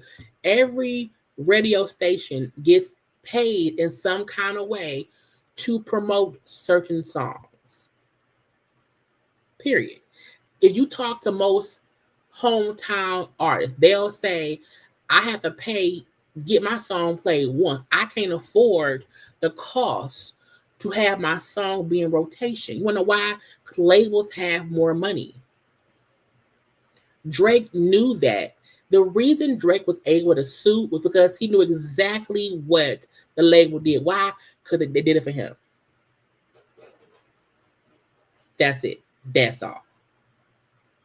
The song was not a hit because of radio play. It was a hit because it was a hit.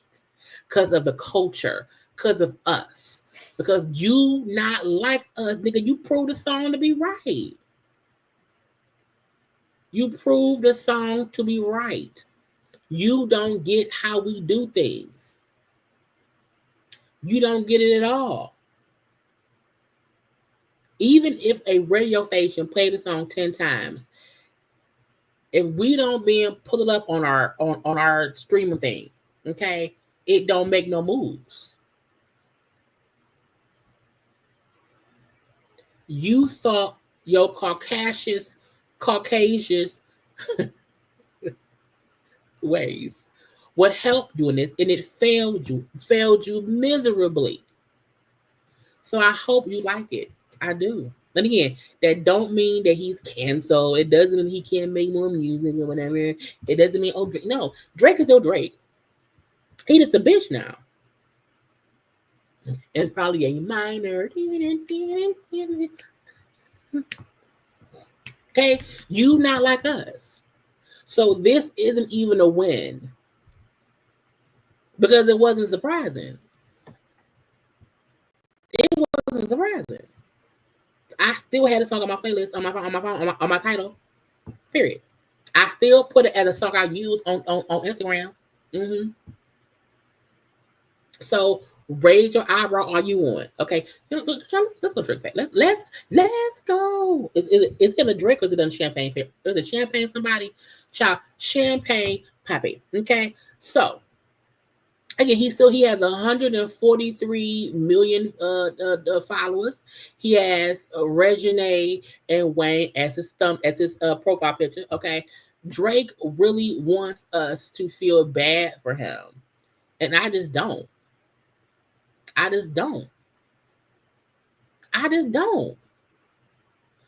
let me Google Drake, because this black Drake is in blackface. Okay, Drake is in blackface. Drake has been in blackface for years, and that's his mama.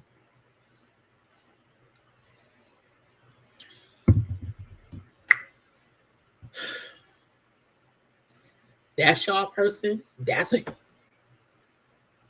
Child, what are you doing? Okay. That's his son. Drake has been blackfacing for years, and we just did not notice it. He tan a little bit, okay? Because Drake before is not who he is now. Okay? Let's see, Drake in 1990. Because I'm child. It's not unusual to have fun with anyone. Not unusual to my phone. When I see you hanging around with anyone.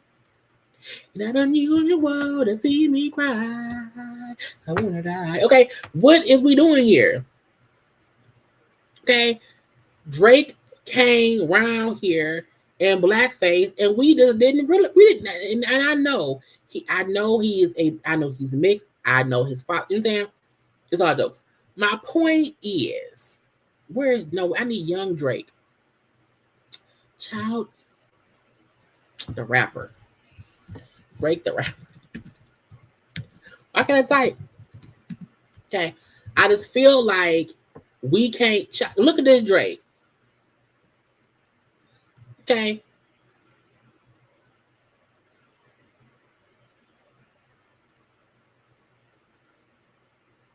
Child, what are you talking about?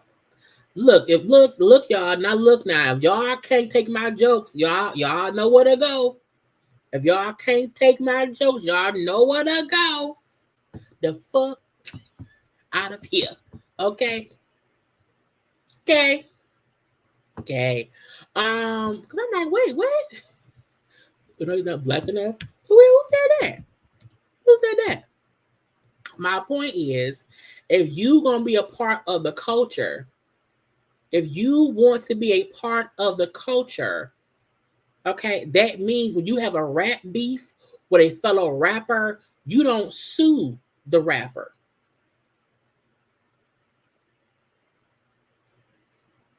That's my point.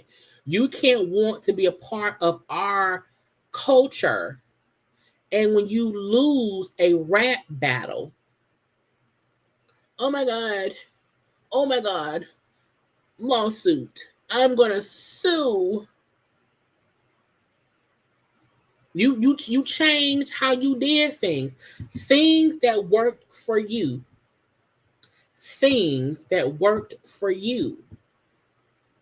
that helped you grow to be the star you are. You then use that against a fellow rapper. Oh, you call me a pedophile. You call him an abuser. They're both fucking felonies. That's it. Okay, so this has nothing to do with how black he is. Okay, he has a white mom and a black dad, so he's a mixed race person. No one is taking that from him. However,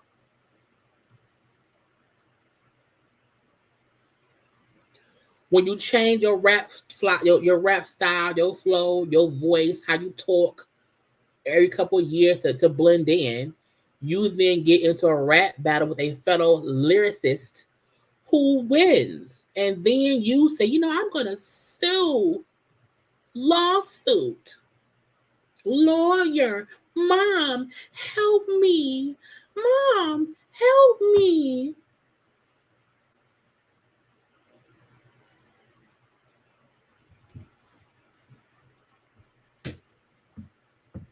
Period. So it's not about him not being black enough. It isn't about how black he is. He is a rapper who has been cosplaying as a black man. Okay, he changed he changed a lot about himself to fit in. Again, go listen to old recordings of Drake talking before. He sounded just a little bit different. He then got a little bit more urban. Okay. Caesar haircuts, braids and cornrows, I'm saying, and big jackets and stuff. You know what I'm saying? He was consistent. He's a chameleon.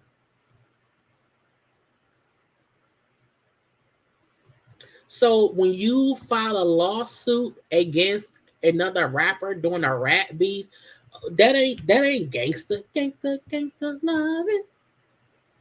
It isn't. Jimmy, what are you doing, Jimmy? The same stuff that helped him get to where he was as an artist, he then tried to hold against Kendrick, to sue, lawsuit, and all that shit. That's my point.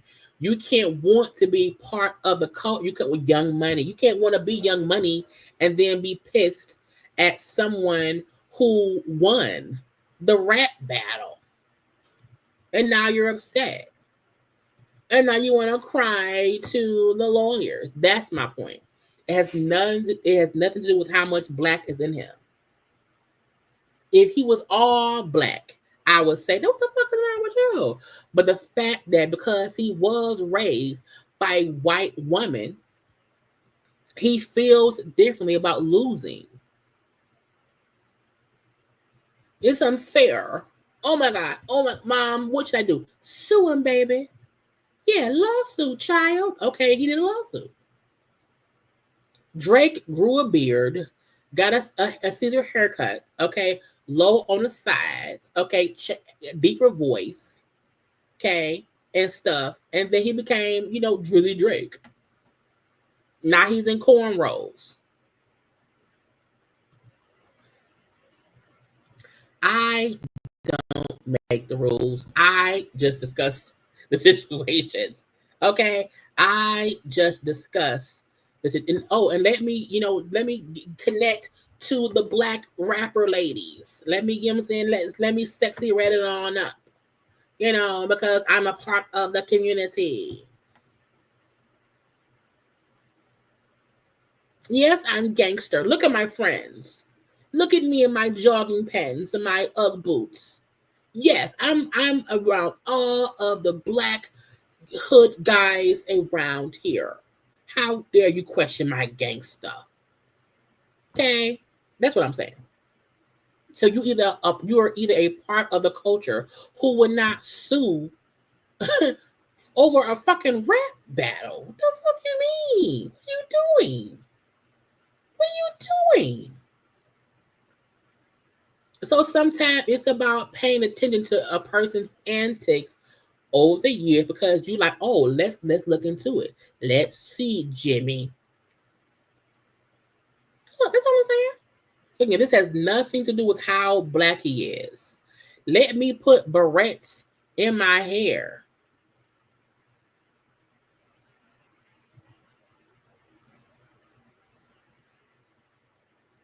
His mama had the barrettes in her house.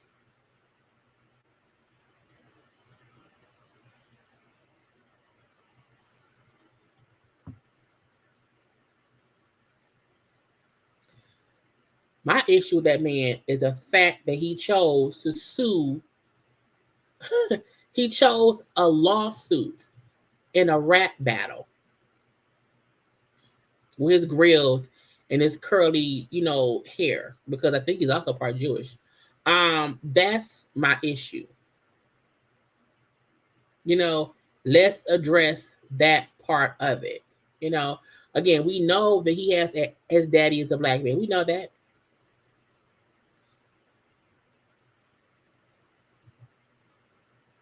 However, Drake will never come back from filing a lawsuit in response to losing a rap battle.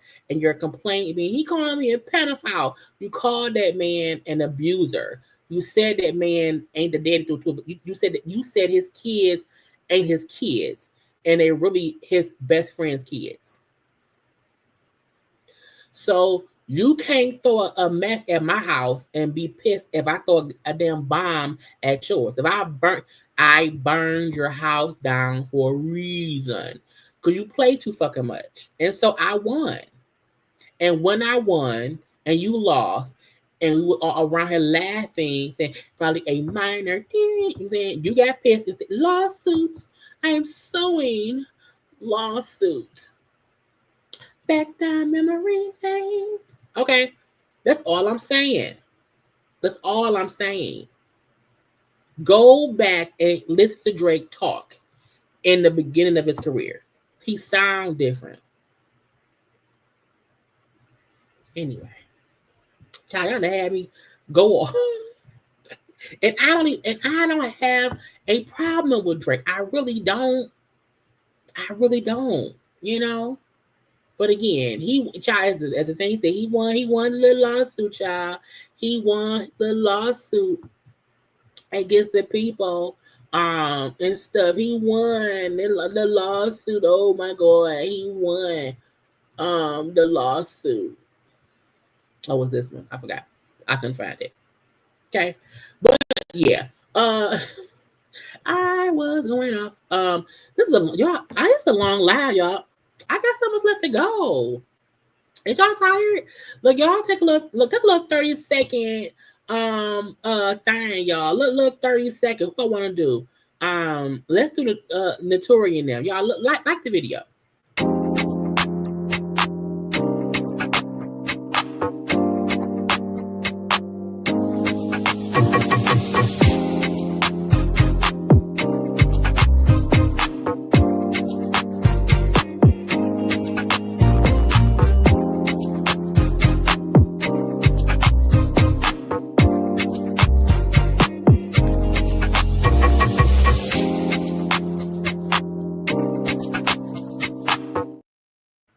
And we're back. Okay, I love my little spiritual lives. Okay, let's get to Gail. Okay, Gail King.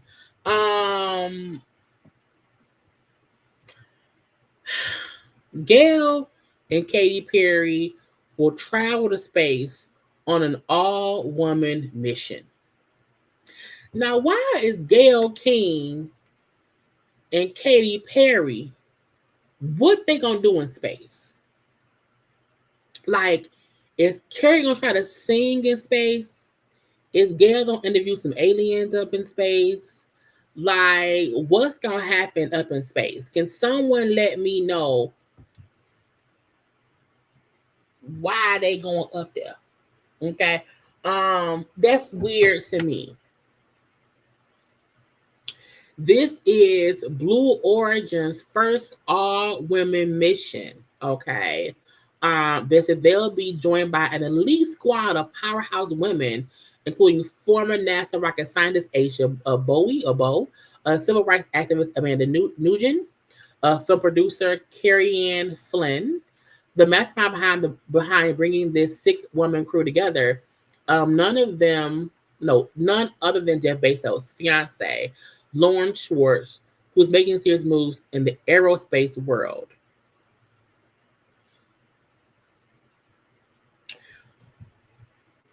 Can someone let me know? Eggs, when I ordered my groceries last week, I can afford eggs.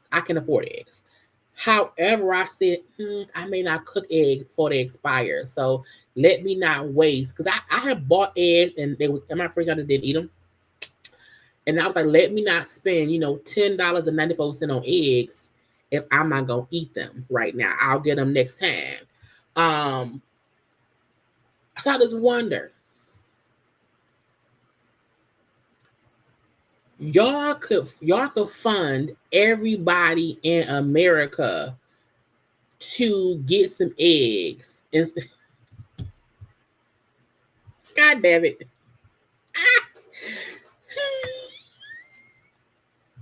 Oh, wait, where is that? Oh, where is Aura? I'm fighting for my life. Y'all killing me with this. E.T. up to this, like, what y'all doing up here? Why y'all leaving me alone? E.T., sit down, E.T. Oh, Lord Jesus. But I don't understand the point of Gail King going to space. I don't understand the reason for it. It just don't make sense to me.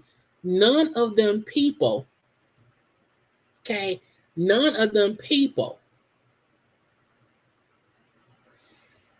do anything. And these are the 6 people.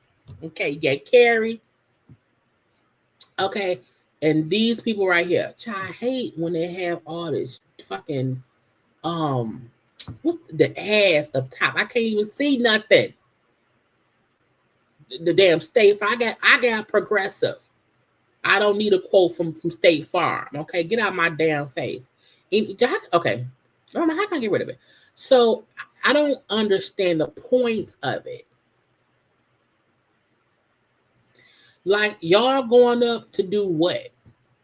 Who made the rocket? How much did the rocket cost? Once I told y'all, rich people be wasting money on nothing. Yes, that man and that lady been stuck up there since the 2024s. What the is going on?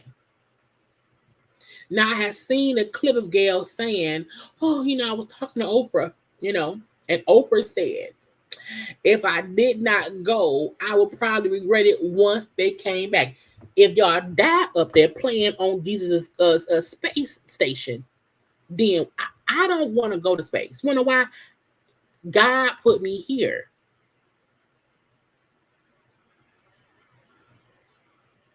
Y'all spending all this money to go up there for why? For what? Why is a journalist and a singer going to space to do just to see it? For what? How much is it costing the people?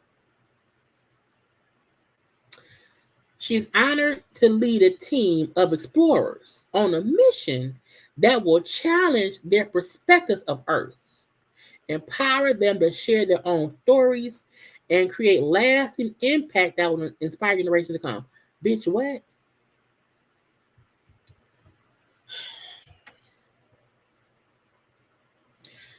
Everybody don't need to go to space. Matter of fact, we can't do shit up there. Okay? We can't walk around up there. We can't we can't eat up there. Okay? If you get stuck up there, we have to send people to bring you back down here if we can do that. Y'all can look the same way folk went down to the Titanic and died. Y'all gonna get enough of having random people going and looking up above and down below just because they can afford the ticket. Okay, now I'm not wishing nobody don't make it. I'm not praying, or I'm not saying, oh, I don't know what's gonna happen. What I do know is, what I do know is, no one should be trying to go to space just because.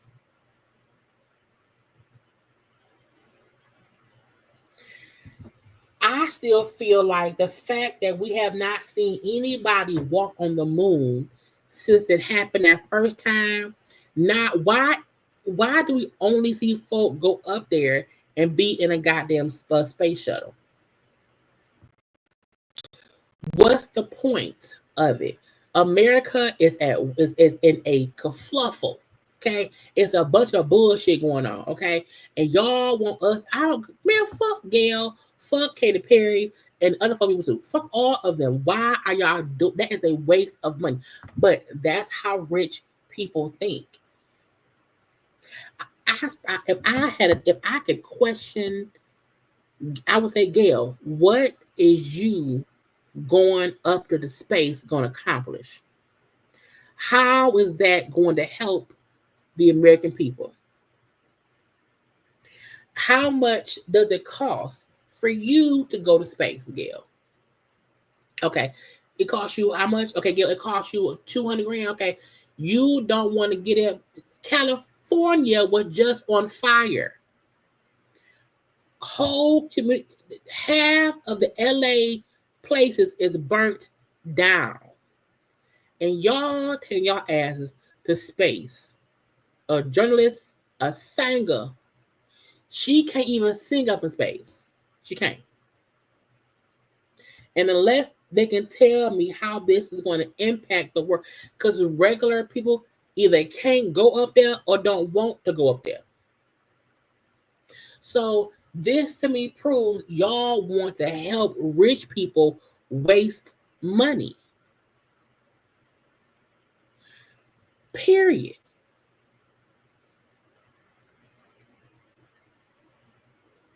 I don't need to go see no sunken ships. I don't need to see none of that shit. I don't need to go up there and see Saturn or Mercury or Pluto or whatever planets. I don't know. I don't care. God put me on Earth for a reason. I'm gonna stay where He put me until He take me to heaven. Okay. But when y'all up here going to the space for what, girl? I got my face. Oprah said I would regret it. You might. And when Gail come back acting brand new, I'm like, Gail, sit your ass down. Sit down. Places are on fire. Yes. Planes crashing. Cities flooding. Code 45 is at an all-time high of buffoonery. And y'all want to take your asses up into space just to do nothing.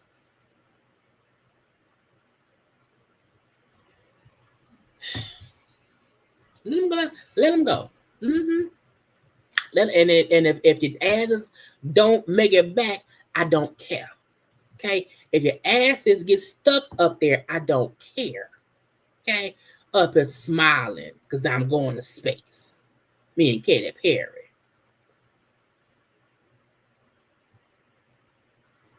It's an 11-minute journey. During the 11-minute journey, the group will cross the Kármán line, the internationally recognized boundary of space. Girl, they'll be weightless and enjoy views of Earth through expansive windows. Bitch, I don't need to see Earth from above. I live here. Yes, give all the JayBirds here $40K each. Give it to us. Up here being foolish for no damn reason because you rich, you Oprah friend.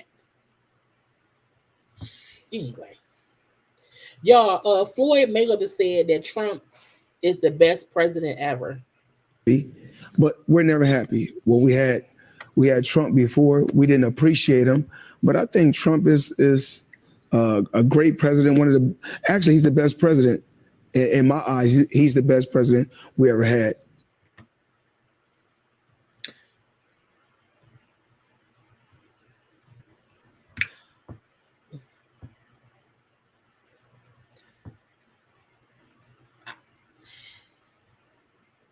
Shut up! That is so stupid.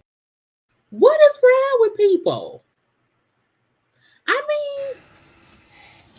mean, nigga. Anybody that ever told you differently was a fat faison liar. Floyd Mayweather is a fat faison liar. It's almost hurtful to me to watch her be so dumb. Because who says that?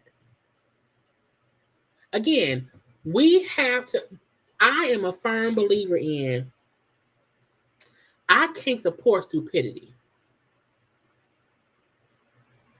And when people say stuff that is just so stupid, I'm like, okay. Because you know why?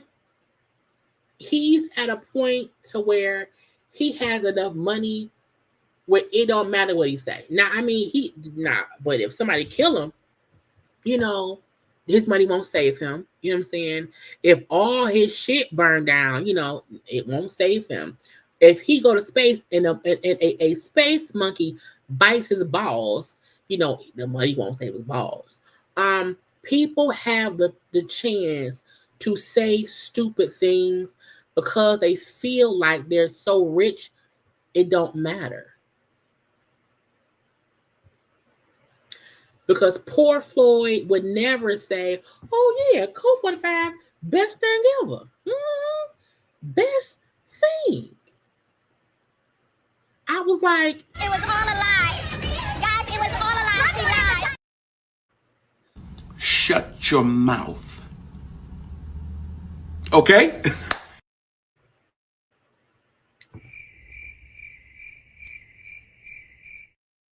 Because who says, again, we have to see stupidity. So when Floyd has a fight coming up or he has some event coming up that he wants y'all to support, remember he told y'all Code 45 was the best. Okay? He was the best ever.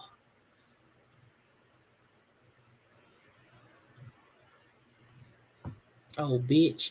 I'm just like, who says shit like that? I don't know. Jim Jones challenged Cameron to a $10 million boxing match. Jim Jones and Cameron are too old to box each other. That's part one.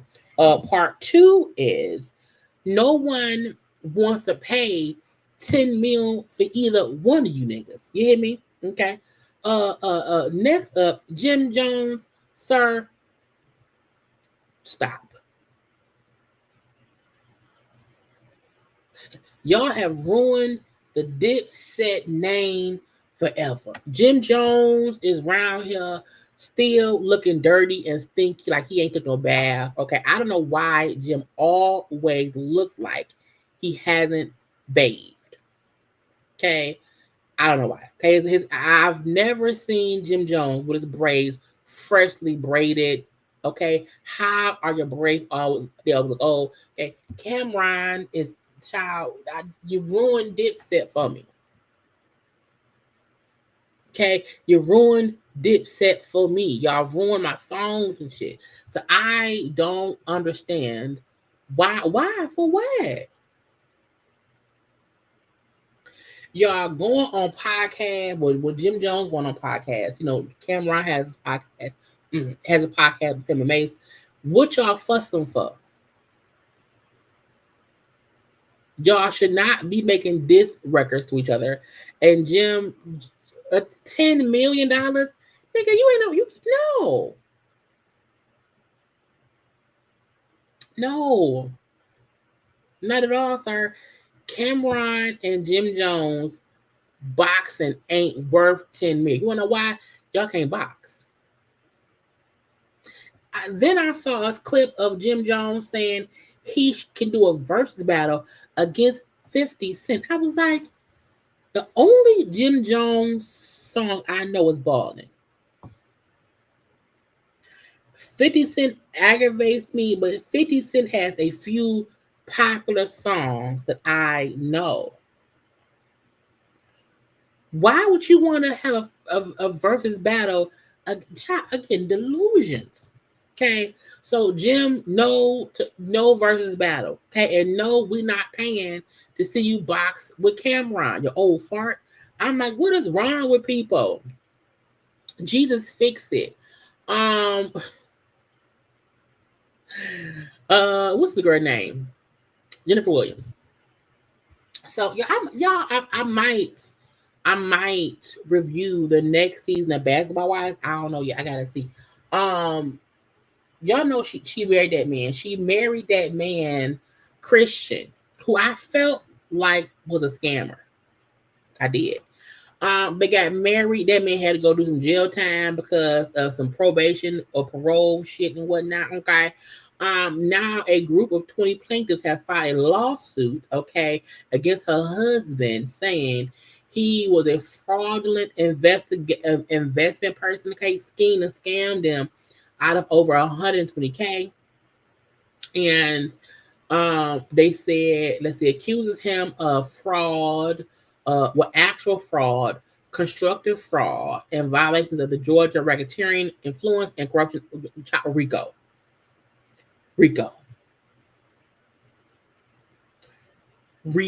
Okay. Plaintiffs claim that he solicited funds for them to invest, okay, as promising them a substantial return on their investment. However, they was like, guess what? What no investment.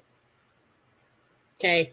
Ponzi scheme, he got our money. Now, first of all, looking at him, I'm not giving him no money.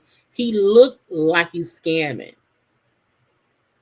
Okay, he looked like a scammer. He a scammer. Okay, so I'm not giving that man no money.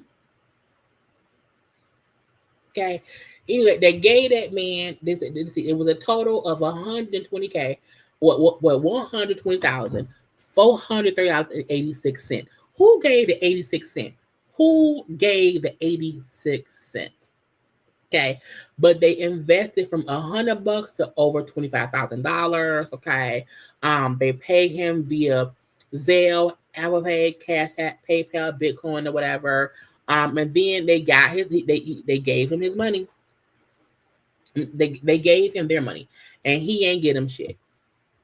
Okay, he ain't get the child Ponzi scheme, child whole lawsuit. Look, I don't know that man. I wasn't there. When I am, let me see Jennifer. No, not Hudson. Jennifer. What's her last name? Williams. Child, she did Jennifer Gold. My husband, my man. Child, her and her man, my husband. Okay, now the fact that this is her second husband. She went from, what was that man's name, child? What was her husband's ex-husband name? But that first husband who threw that drink on her face on the show. For this to be your, because Jennifer's in her 50s, he's in his 30s, and I don't have any issue with an age gap. Thank you, Eric. Thank you, Eric. Eric Williams, okay? She went from Eric Williams to this man, okay? Again, I don't mind the age gap because 50 and 30, it can be whatever. My problem is he was on probation, he was on parole and all that stuff. Like, girl, why would you want to marry someone who could possibly send you to prison? Child is scheming and scamming.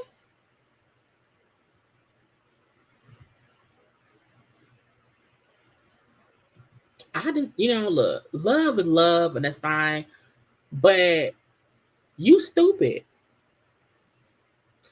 Don't hitch your wagon to somebody who is a known or supported alleged scammer, because it's not worth it.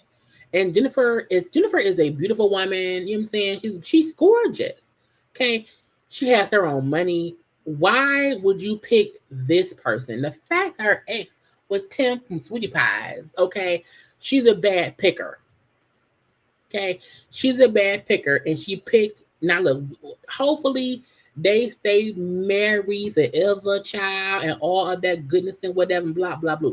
However, once your husband is labeled as a scammer, even if you have legitimate business dealings that you want to have, Jennifer, no one is going to want to touch you because of him, because they think he's a fucking scammer. Okay, and if he's scamming you, they don't want to get involved, child. So again, love who you love, fine, love who you love, but girl, don't let no scamming ass man get you fucked up in this game to where other people don't want to work with you because of him. There were plenty of young stallionaire men out there who ain't been to prison, who ain't a scammer, who would love to be with you. But child, you picked him. So anyway, they said that man was scamming, scheming. They didn't sue him or whatever. And so Jennifer, they will see y'all in court. Because if he in court, she in court too. Anyway, y'all think he did it? I wasn't, I don't know. But they say he did. Oh, bastard. Who I want to get into next? Child, they say the Offset want to hurry up and do this divorce thing or whatever. He won't join custody. They say Offset won't join custody because he wants some child support. Child. Yeah. Since separating from Offset, I feel like Cardi unloaded like excess weight. You know what I'm saying? It do feel like, was she the one funding all the stuff? Okay. And now that they're not together anymore, she can fully move on, do her thing, and he looking for some attention. Okay. So yeah, go ahead, finish out the divorce. Okay. Prove that you want joint custody. Okay. Because you can't be wanting it just to get some money. You can't be wanting it so that she has to pay child. Don't do that. Be an actual father. Okay. Now they're both busy people. They're both rappers. So maybe he really do want, joint. I don't know. Does he have joint of other kids? Because I find it weird when men only want joint custody of some kids and not all. If he don't have joint custody of the other kids, why you want joint of these children?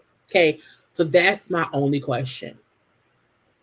Does he also have joint custody of the other kids he has? Because if he does not, Daddy, why you want to see us all the time and not my siblings? Or vice versa. So I don't know. Okay, we shall see. But yeah, he said that, but I'm like, child cares.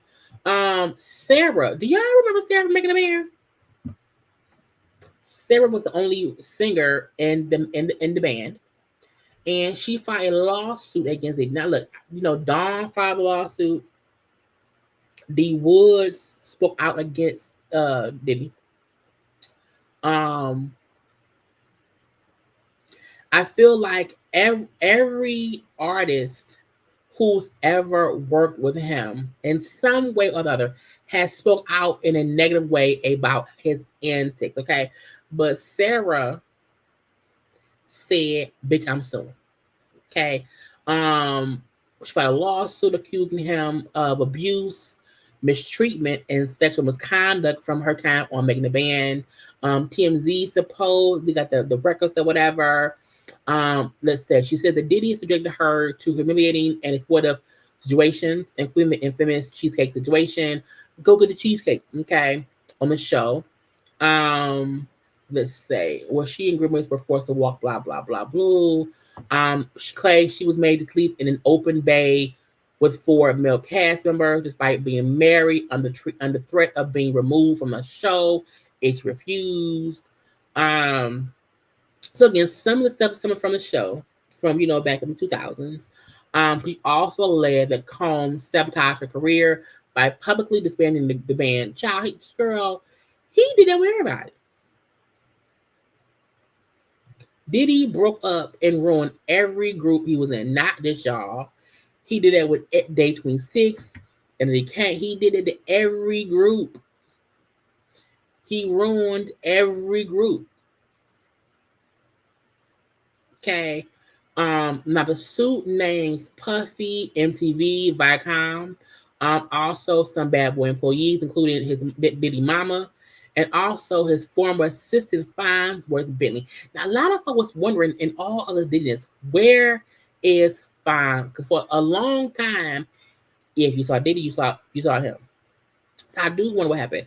Now, of course, let's see. She also alleged that she accuses him of sexual harassment and assault, claimed he once coerced her and cornered her and inappropriately touched her chest. So, of course, Diddy said the team, no, it's not true. It's lies. It's all lies. Okay. They're saying this, what I'm saying? They're going to always deny anything anyone accuses him of. So, we'll see it in court. I told you every other day is some kind of new lawsuit, against him. I'm not surprised. Do I think in some way there was abuse during Making the Band? Absolutely. I mean, we witnessed it in real time and we just did not notice it. We felt like that's what they're supposed to do. He's supposed to fuss and yell and cuss at them. And again, it was a different time then, but we witnessed this mistreatment. And I'm sure there was more things that happened that we did not see as well. So it's kind of crazy. Also, while at the Black Woman in Hollywood event, Tyra was speaking on, because y'all know a lot of folk was saying Tyra was so mean and rude, during the whole America's Next Top Model resurgence. And, she spoke a little bit on how she felt. Wait, let's listen. 20 years ago, I created a television show called America's Next Top Model. And I fought, and you guys have no idea how hard we fought to bring the diversity to that television show at a time where it didn't exist, to show different beauties at a time when the world was like, what, you casting that and what is that? A time when people in the fashion industry were telling me, oh, you putting the girls in the hood on your show? I was like, why can the girl from the trailer park become a supermodel, but the girl that's chilling in the park in the hood can't? And we fought and we struggled, but we made it happen. And I want to say this, because I know a lot of folks were saying, oh, Tyra, blah, blah, blah.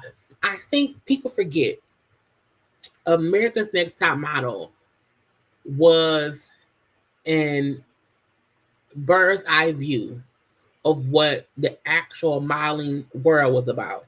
It was really trying to also help the girls see this is what you're going to go through as a model.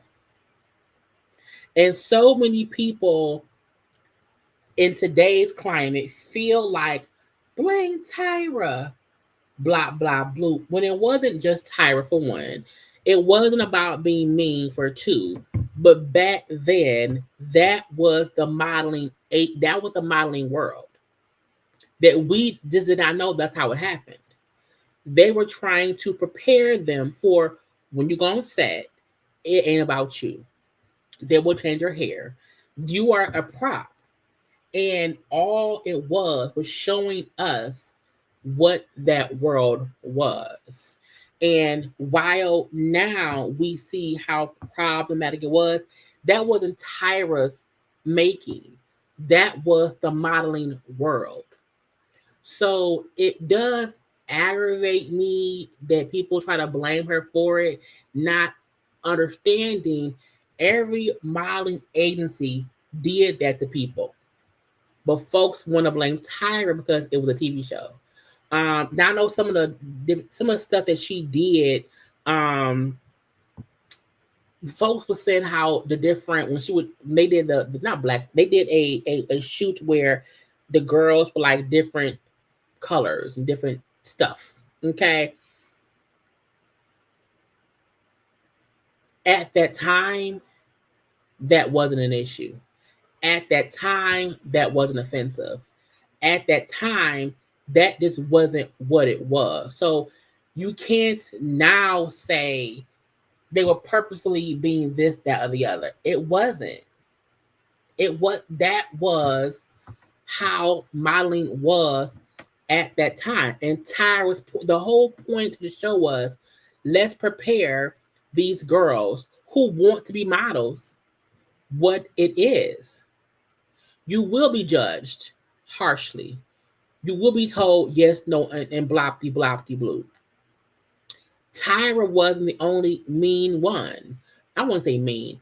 Tyra wasn't the only judge who folks said mean things. Janice was worse. She was. Okay. But people are trying to blame Tyra. People trying to make her be the villain. And I don't think that's fair. I watched from season 1 until the show ended. And there was a point in trying to help them be ready for the modeling world if they choose to go into it. Be ready for go-sees. Be ready to have your look change, and you could not fuss, because if you don't, then you're fired. The point always was, if you think we're mean, they'll say worse stuff to you on set. We're being nice. We're trying to prepare you to have thick skin, because why? That was the modeling industry. It is now too, but we ain't a part of it.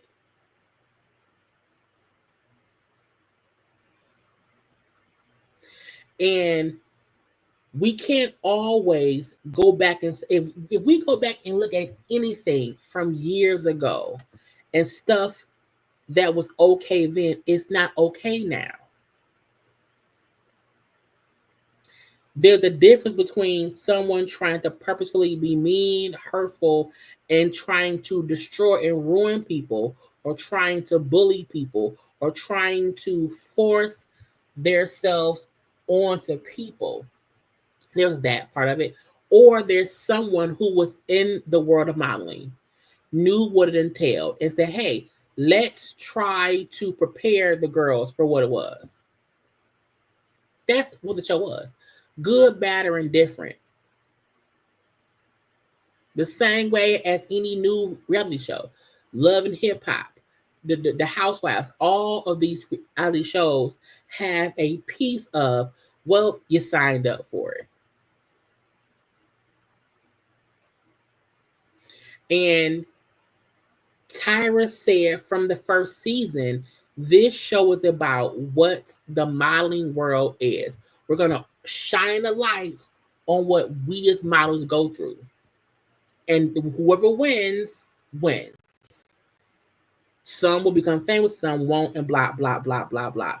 And I feel like people now are trying to blame Tyra as if she was the start and end of it. It was a whole TV show with many producers and people in charge.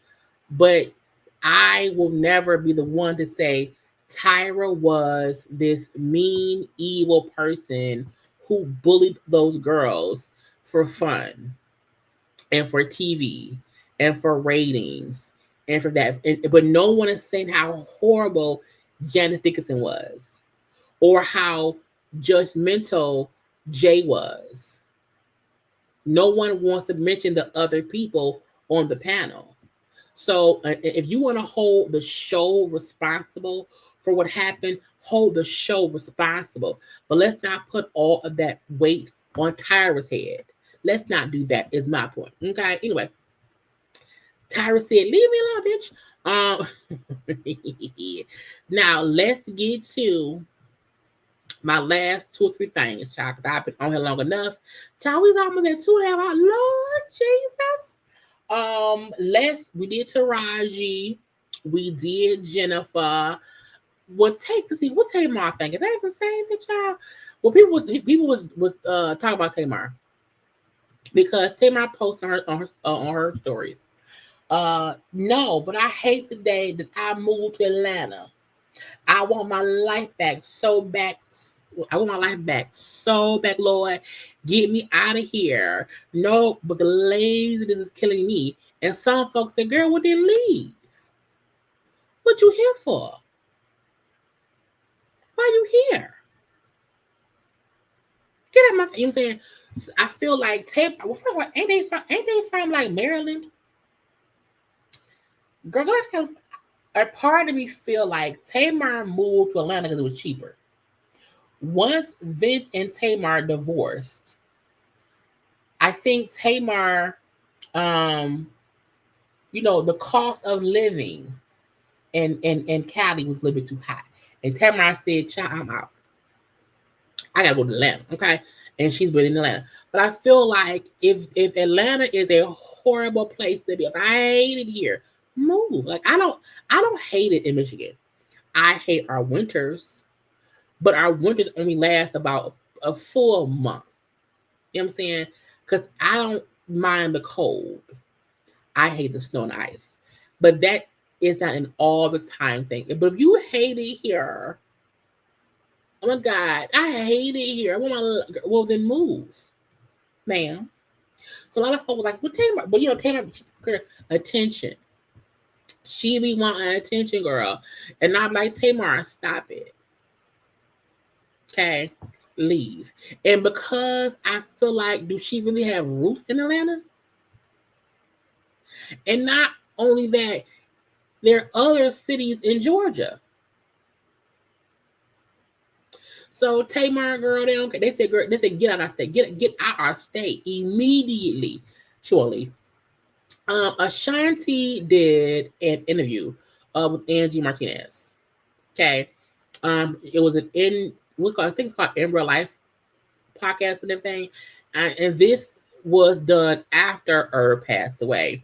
And she was asking her about, how she felt about things or whatever.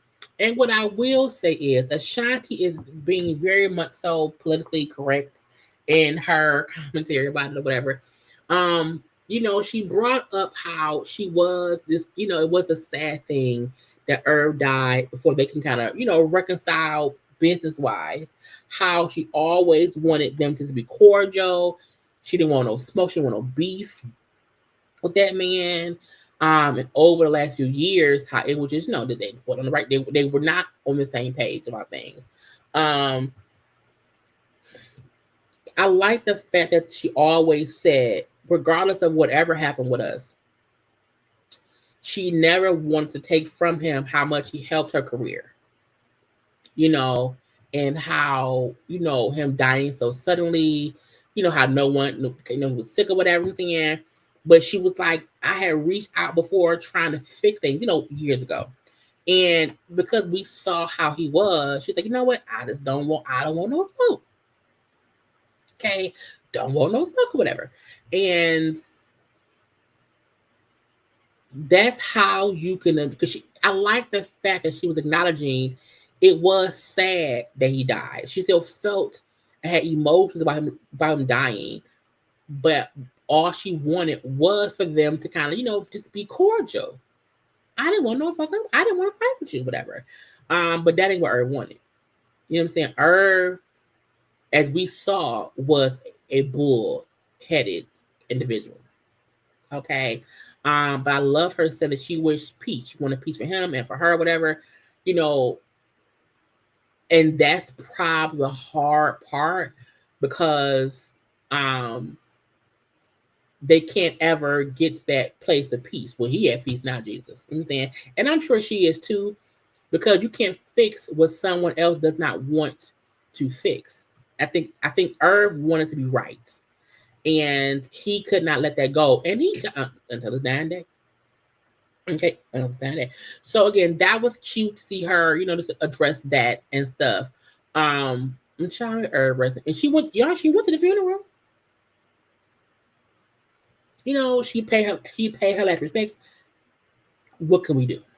Nothing but move on. Child, what's next? I be forgetting, child, that fast. Oh, Portia. Child, Portia. Now, y'all know Simon and Portia are still going through the divorce and stuff, okay? They say Portia claims that Simon's illegal immigration attempts led to ICE detention. What? So Portia was accusing him again. They were divorcing. Okay. And because of an emergency motion filed on February 25th, Simon came back when he did not need to come back. He had been trying to get his citizenship for a long time. Okay.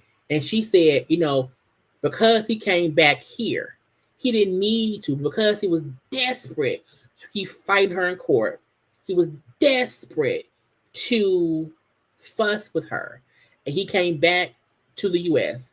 That's how he actually got detained. He said his physical presence was not even, he didn't even have to be here for the hearing. He could have just let his lawyers handle it. But he came back, and because he came back and entered the U.S. illegally, because he's not, again, the new Code 45 man around there, like, if you not here, I'm gonna deport your ass. Get out of here. So y'all know they think Portia caught ICE. They keep saying Portia the one that called the people. So she probably did. She probably did. And to have your lawyers fighting your divorce, the already, issues within your finances, now having to fight ICE has to be expensive. Now, I don't think we've even heard of where he is. Like, is he still in custody? Like, did they like, where is he? You know what I'm saying? I do feel like if you don't have the proper documentation to be here, don't come here, because right now Code 45 is insane. Completely insane. And also, if you have an ex-husband who keeps fussing with you and you say, I told you a long time ago, my ex had a warrant out of his arrest for hitting on me. And I called the courts he had a court date for something completely different. I said, look, he has a warrant in this other county. And I said, so when he come to court, so that y'all know he has a warrant. They're looking at him. And he got arrested at his court. I didn't care. So if Portia did call, and so what? So what? You have lawyers. Let them handle it. So for Simon to choose to come back here just to be around when he didn't need to, and knowing he did not have the proper documentation, that's on him. Girl, take your ass to prison. To prison. Oh, congrats to Paige Hurd. Paige is an actress. She's also DMS's godniece. It's her goddaughter. But she was on a couple of things. You know what I'm saying? But she got engaged. She's 32. She's engaged to the Phoenix Suns NBA player, Royce O'Neal. He's 31. They're engaged to be married. cute little matching outfits and stuff, little baby hairs or whatever, little beard on him and stuff and whatnot, okay? And she said yes, okay? But congrats. I forgot how to put that on there. Also, congrats to Snoop Dogg's daughter, Corey and her, I think it's her husband, fiance. She had a baby. Now, she had a baby early. She was only 6 months pregnant. Baby came at 25 weeks and stuff. So the baby's in NICU. They say baby's okay. You know what I'm saying? But she had posted saying baby's here. Okay, she's born in NICU and she's doing okay. So we're going to say one, congrats. And we're going to also send all the well wishes and good vibes and all the good stuff to her and the family and that baby. Okay, we're gonna hope and pray that NICU help that baby grow stronger. Okay, and get real strong. Okay, and come out swinging and stuff like that. So congrats to young Corey on the birth of her daughter, who again came. She was only 6 months pregnant. But again, a preemie baby can still be a great baby. Okay. Now let's do the people around here, Karen and them. Well, not Karen and them. We did Angie Stone. Let's do something. Then we'll end it with the ladies of Exscape. So y'all know Karen is in jail. Okay, Karen is in jail. Karen's in jail. Now I want to listen to. Well, now first y'all take a little minute. You know what I'm saying? I gotta get some more ice in my kitchen. Y'all take a little minute, okay, and like the video.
I don't know why I make ice on live.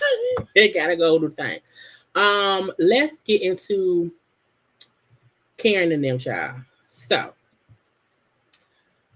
where's Karen and them at? Season 10 of Potomac is coming up. Now, Karen got a year in jail.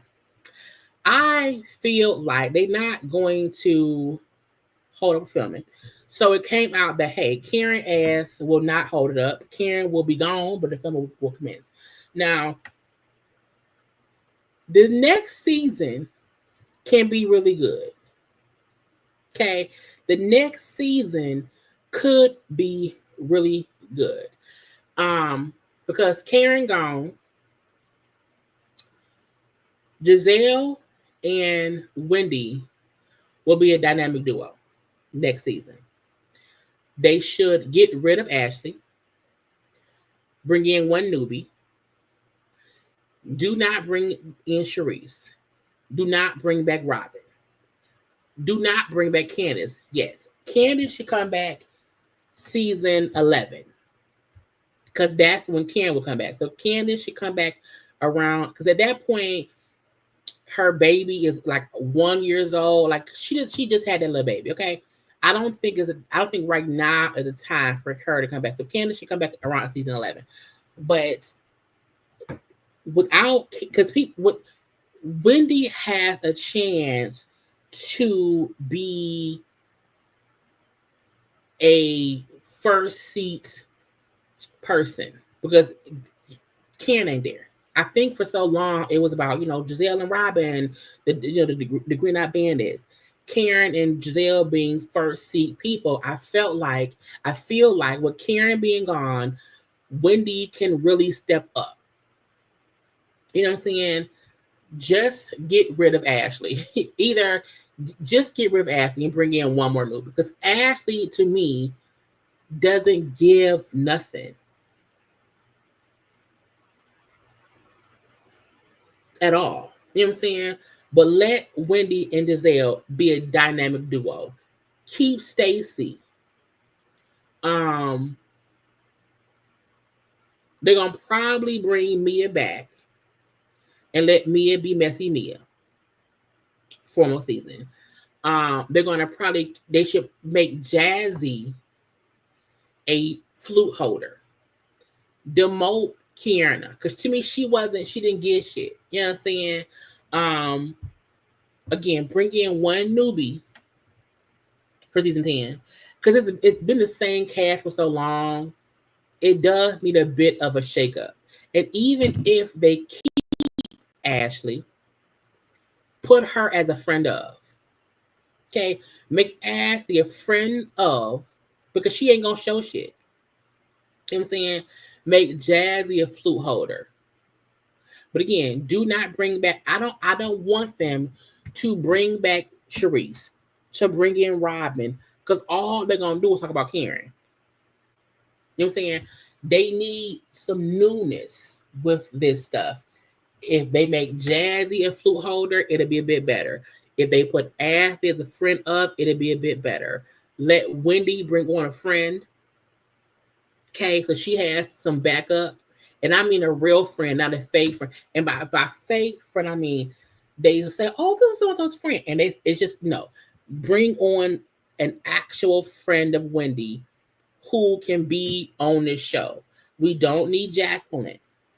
Okay, but season 10 can absolutely be an experiment, because come season 11, if Karen is out of jail by then, it'll be Karen on the show and then bring back Candace. Because at that point, Candace has been a mom for about 2 years. You know, it won't be about babe. It won't be like babe. Because no one else on the show has a new baby. You know what I'm saying? So I don't want that to seem boring to people, because, you know, who cares? You know what I'm saying? So I'm like, okay. So, but we shall see. Anyway, but they're going to keep filming without her.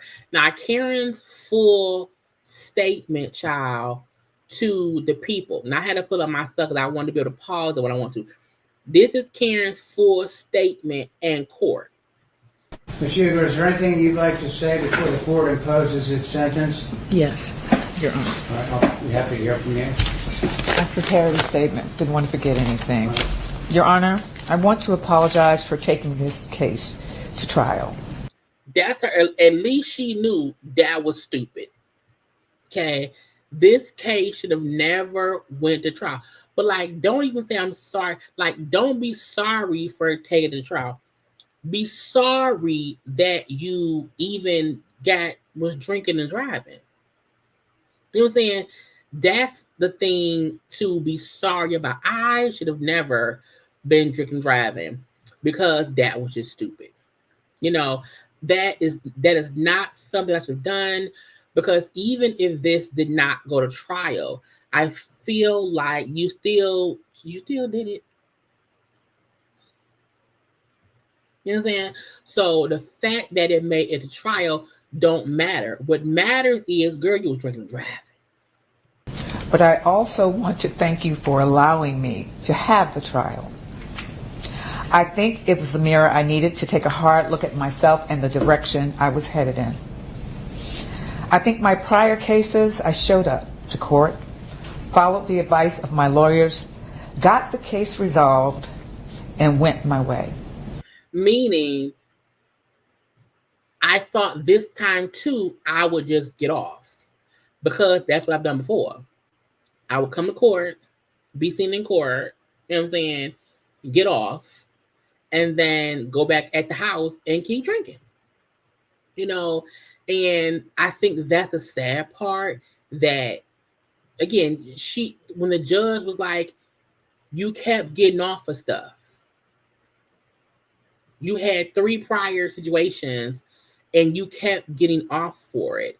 And we can't keep letting you get off for it, because what happens, you hear a 4th damn time, and this time you hit a fucking tree. I like to think I took the cases seriously. But this certainly has been such a much different experience for me. An experience that demanded that I take a look at myself, truthfully. I think for many years I was putting a Band-Aid on some personal history that was leaving me very unhappy. It is possible that just like taking daily medication for high blood pressure and cholesterol, I just thought medication for depression and anxiety was something that came with the territory of getting older and having more responsibilities and more to worry about. And certainly there was a sense of entitlement that I should be allowed to keep on consuming alcohol. I have been successful. It's been 15 years since my last DUI. Why should I give up the social indulgence? And this is the thing I have with that. I don't have any issue with Karen drinking. I have issue with Karen drinking and driving. You know what I'm saying? If you want to drink, then drink. Go ahead, girl. Have a little drink. The issue is you will drink and then drive, which you're not supposed to do. You know, that's the crazy part. You can drink if you want to, but you can't drive while doing it. Well, this case is why. Drinking responsibly, especially while taking medications, mean not drinking at all. I failed at that miserably. I understand how lucky I am that I hit a tree. Thank God I did not hit a pedestrian. In recovery, I was told of a young man named Kevin who hit a tree when he was 17 years old. Kevin was in a coma for 30 days. Kevin is now permanently brain damaged and his life will never be the same. Kevin, like, how am I in it? Why is she bringing me up? I asked God, why not me? The only answer I could come up with was that I was spared because I have a responsibility to use my unique optic lens and teach others and affect quite possibly millions of people with the message of not drinking and driving. I understand better the brutal clarity of the fact that when you're behind a car driving, you're not just driving for yourself. It's my responsibility to make sure my community members make it to their destination safely as well. I want to thank the officers who came to my assistance that night and apologize for my attitude back on March 19th. They were truly professional and gracious toward me at a time when I was not. The body cameras definitely prove that they were right and I was wrong. And the get your gotcha to me is, but Karen, you saw the body cam footage before you took it to trial, child. Why you go this route? I should have handled the situation differently. Your Honor, I have a lot on my plate now, but I understand this is all for a very good reason. I will not let you down. And we hope she won't. Okay, but she might. We don't know. Now, with Karen being sentenced, you know, they did catch up. Like, Ashley was on Tamron Hall. I cried like a baby. I don't believe her. Ashley was always going on Karen about being. To me, you don't cry when your friend gets sent to prison for drinking.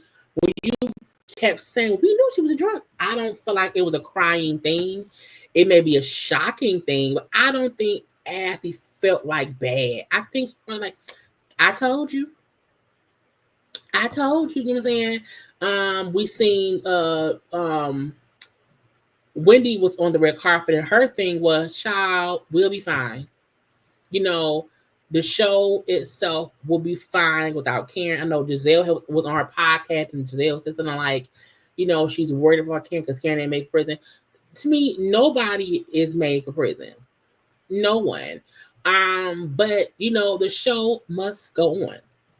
Now, lastly, now we know how LaTocha did her little residuals challenge where she was saying, oh, I want to talk to my sister. I'm split up from my husband. Who can I run to? Feels like nobody lately. And I said, first of all, was it a diss song? It felt like a little bit of a diss song, okay?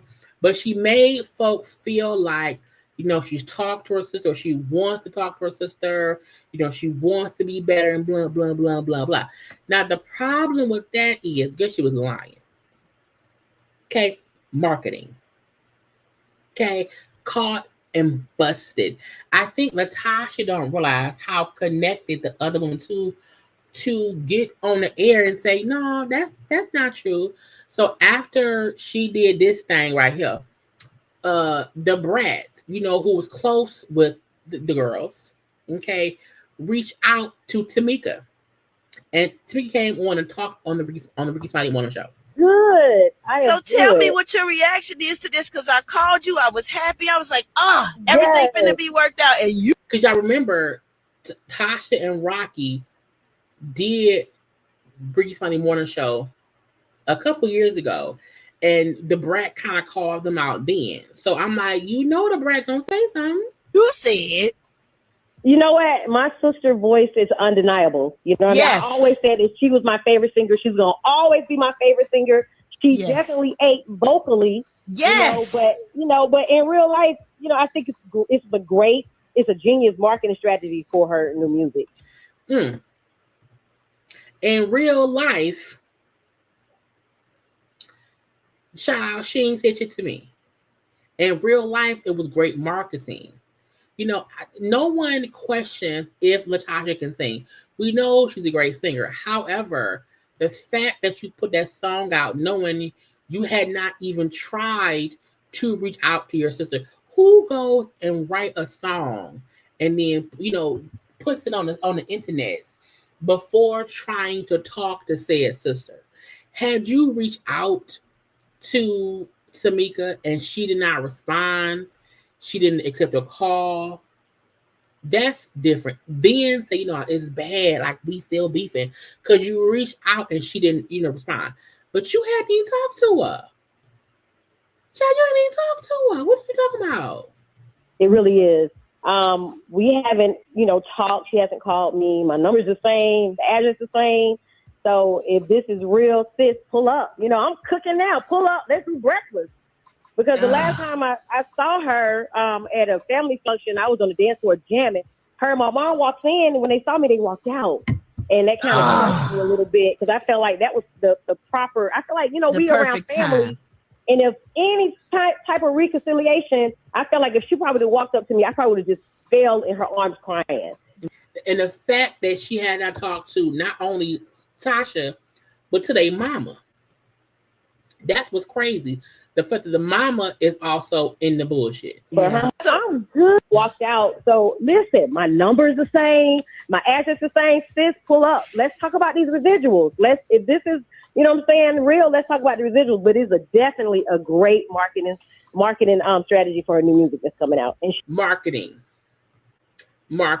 First of all, no one is sitting around waiting for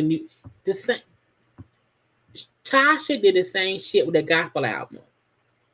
She tried to make it seem as if I've been through all this stuff with my group, with my sister, and now I'm here with God. She did the exact same thing. She used the drama with her sister, the group, to do the gospel album. And that didn't bite. And she can sing. Tasha can sing. There's no question in that. So to do the same thing now, let me bring up my marriage, my sister, the group on a song to get attention for myself. Because she had a Christmas album out no one bought. When she sings, no one cares. Unless she does what? Mention the group. She sounds amazing. She does sound amazing. And when she talked about the residuals, I thought she was talking about what we learned on the show when Rocky had changed the check and took your money or something. Stole your money. Got your stuff. Cash your check. Like that.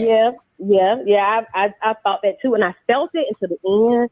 And it's like, at first my heart was like, oh my gosh, she's singing to me. And at the very end, the way she looked at the camera, like, And I was like, okay. Oh, this is something else. Yeah. It was marketing. I felt it until the end. And I was like, oh my gosh. Like, just call me. And if she's listening, sis, you got my number.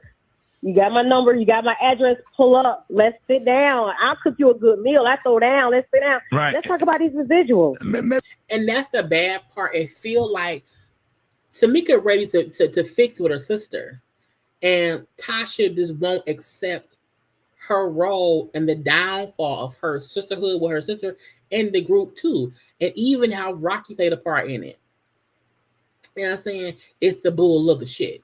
Meet up with y'all, have a conversation. You know, the therapist that's right there. She's always available and have helped a lot of families come back together. You know, just a good, but what you say, Brett? I was gonna say I don't even think Tamika need that. I just feel like Tamika feel like if Tasha was ready to reconcile or fix it, she ready. Like she said, she would have fell into her arms, but they left. You know what I'm saying? Like I was so happy because I thought this was bringing them back together when she did this. I didn't even think about it being for her new music that was coming out.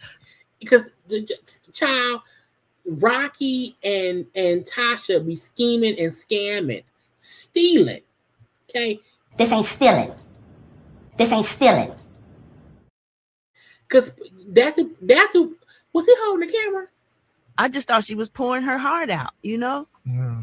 Well, Tamika, you think since tomorrow's the last day of Black History Month, she might call the last day? Hey, my phone is on. If she called, I would love to talk to her. The last time, before she changed her number, the last time I heard about the rumors and stuff, I was like, sis, forget what we're going through. I love you. We're going to get through this. I got cussed out. So, and then me and her started going back and forth on the text. And I was like, you know what? Just forget it. And meet up with y'all, have a conversation. So at the end of the day, I love you. I love you, and I'm praying for you. And I'm praying for her. I'm definitely praying for her mental. I'm praying for her. And I love my sister.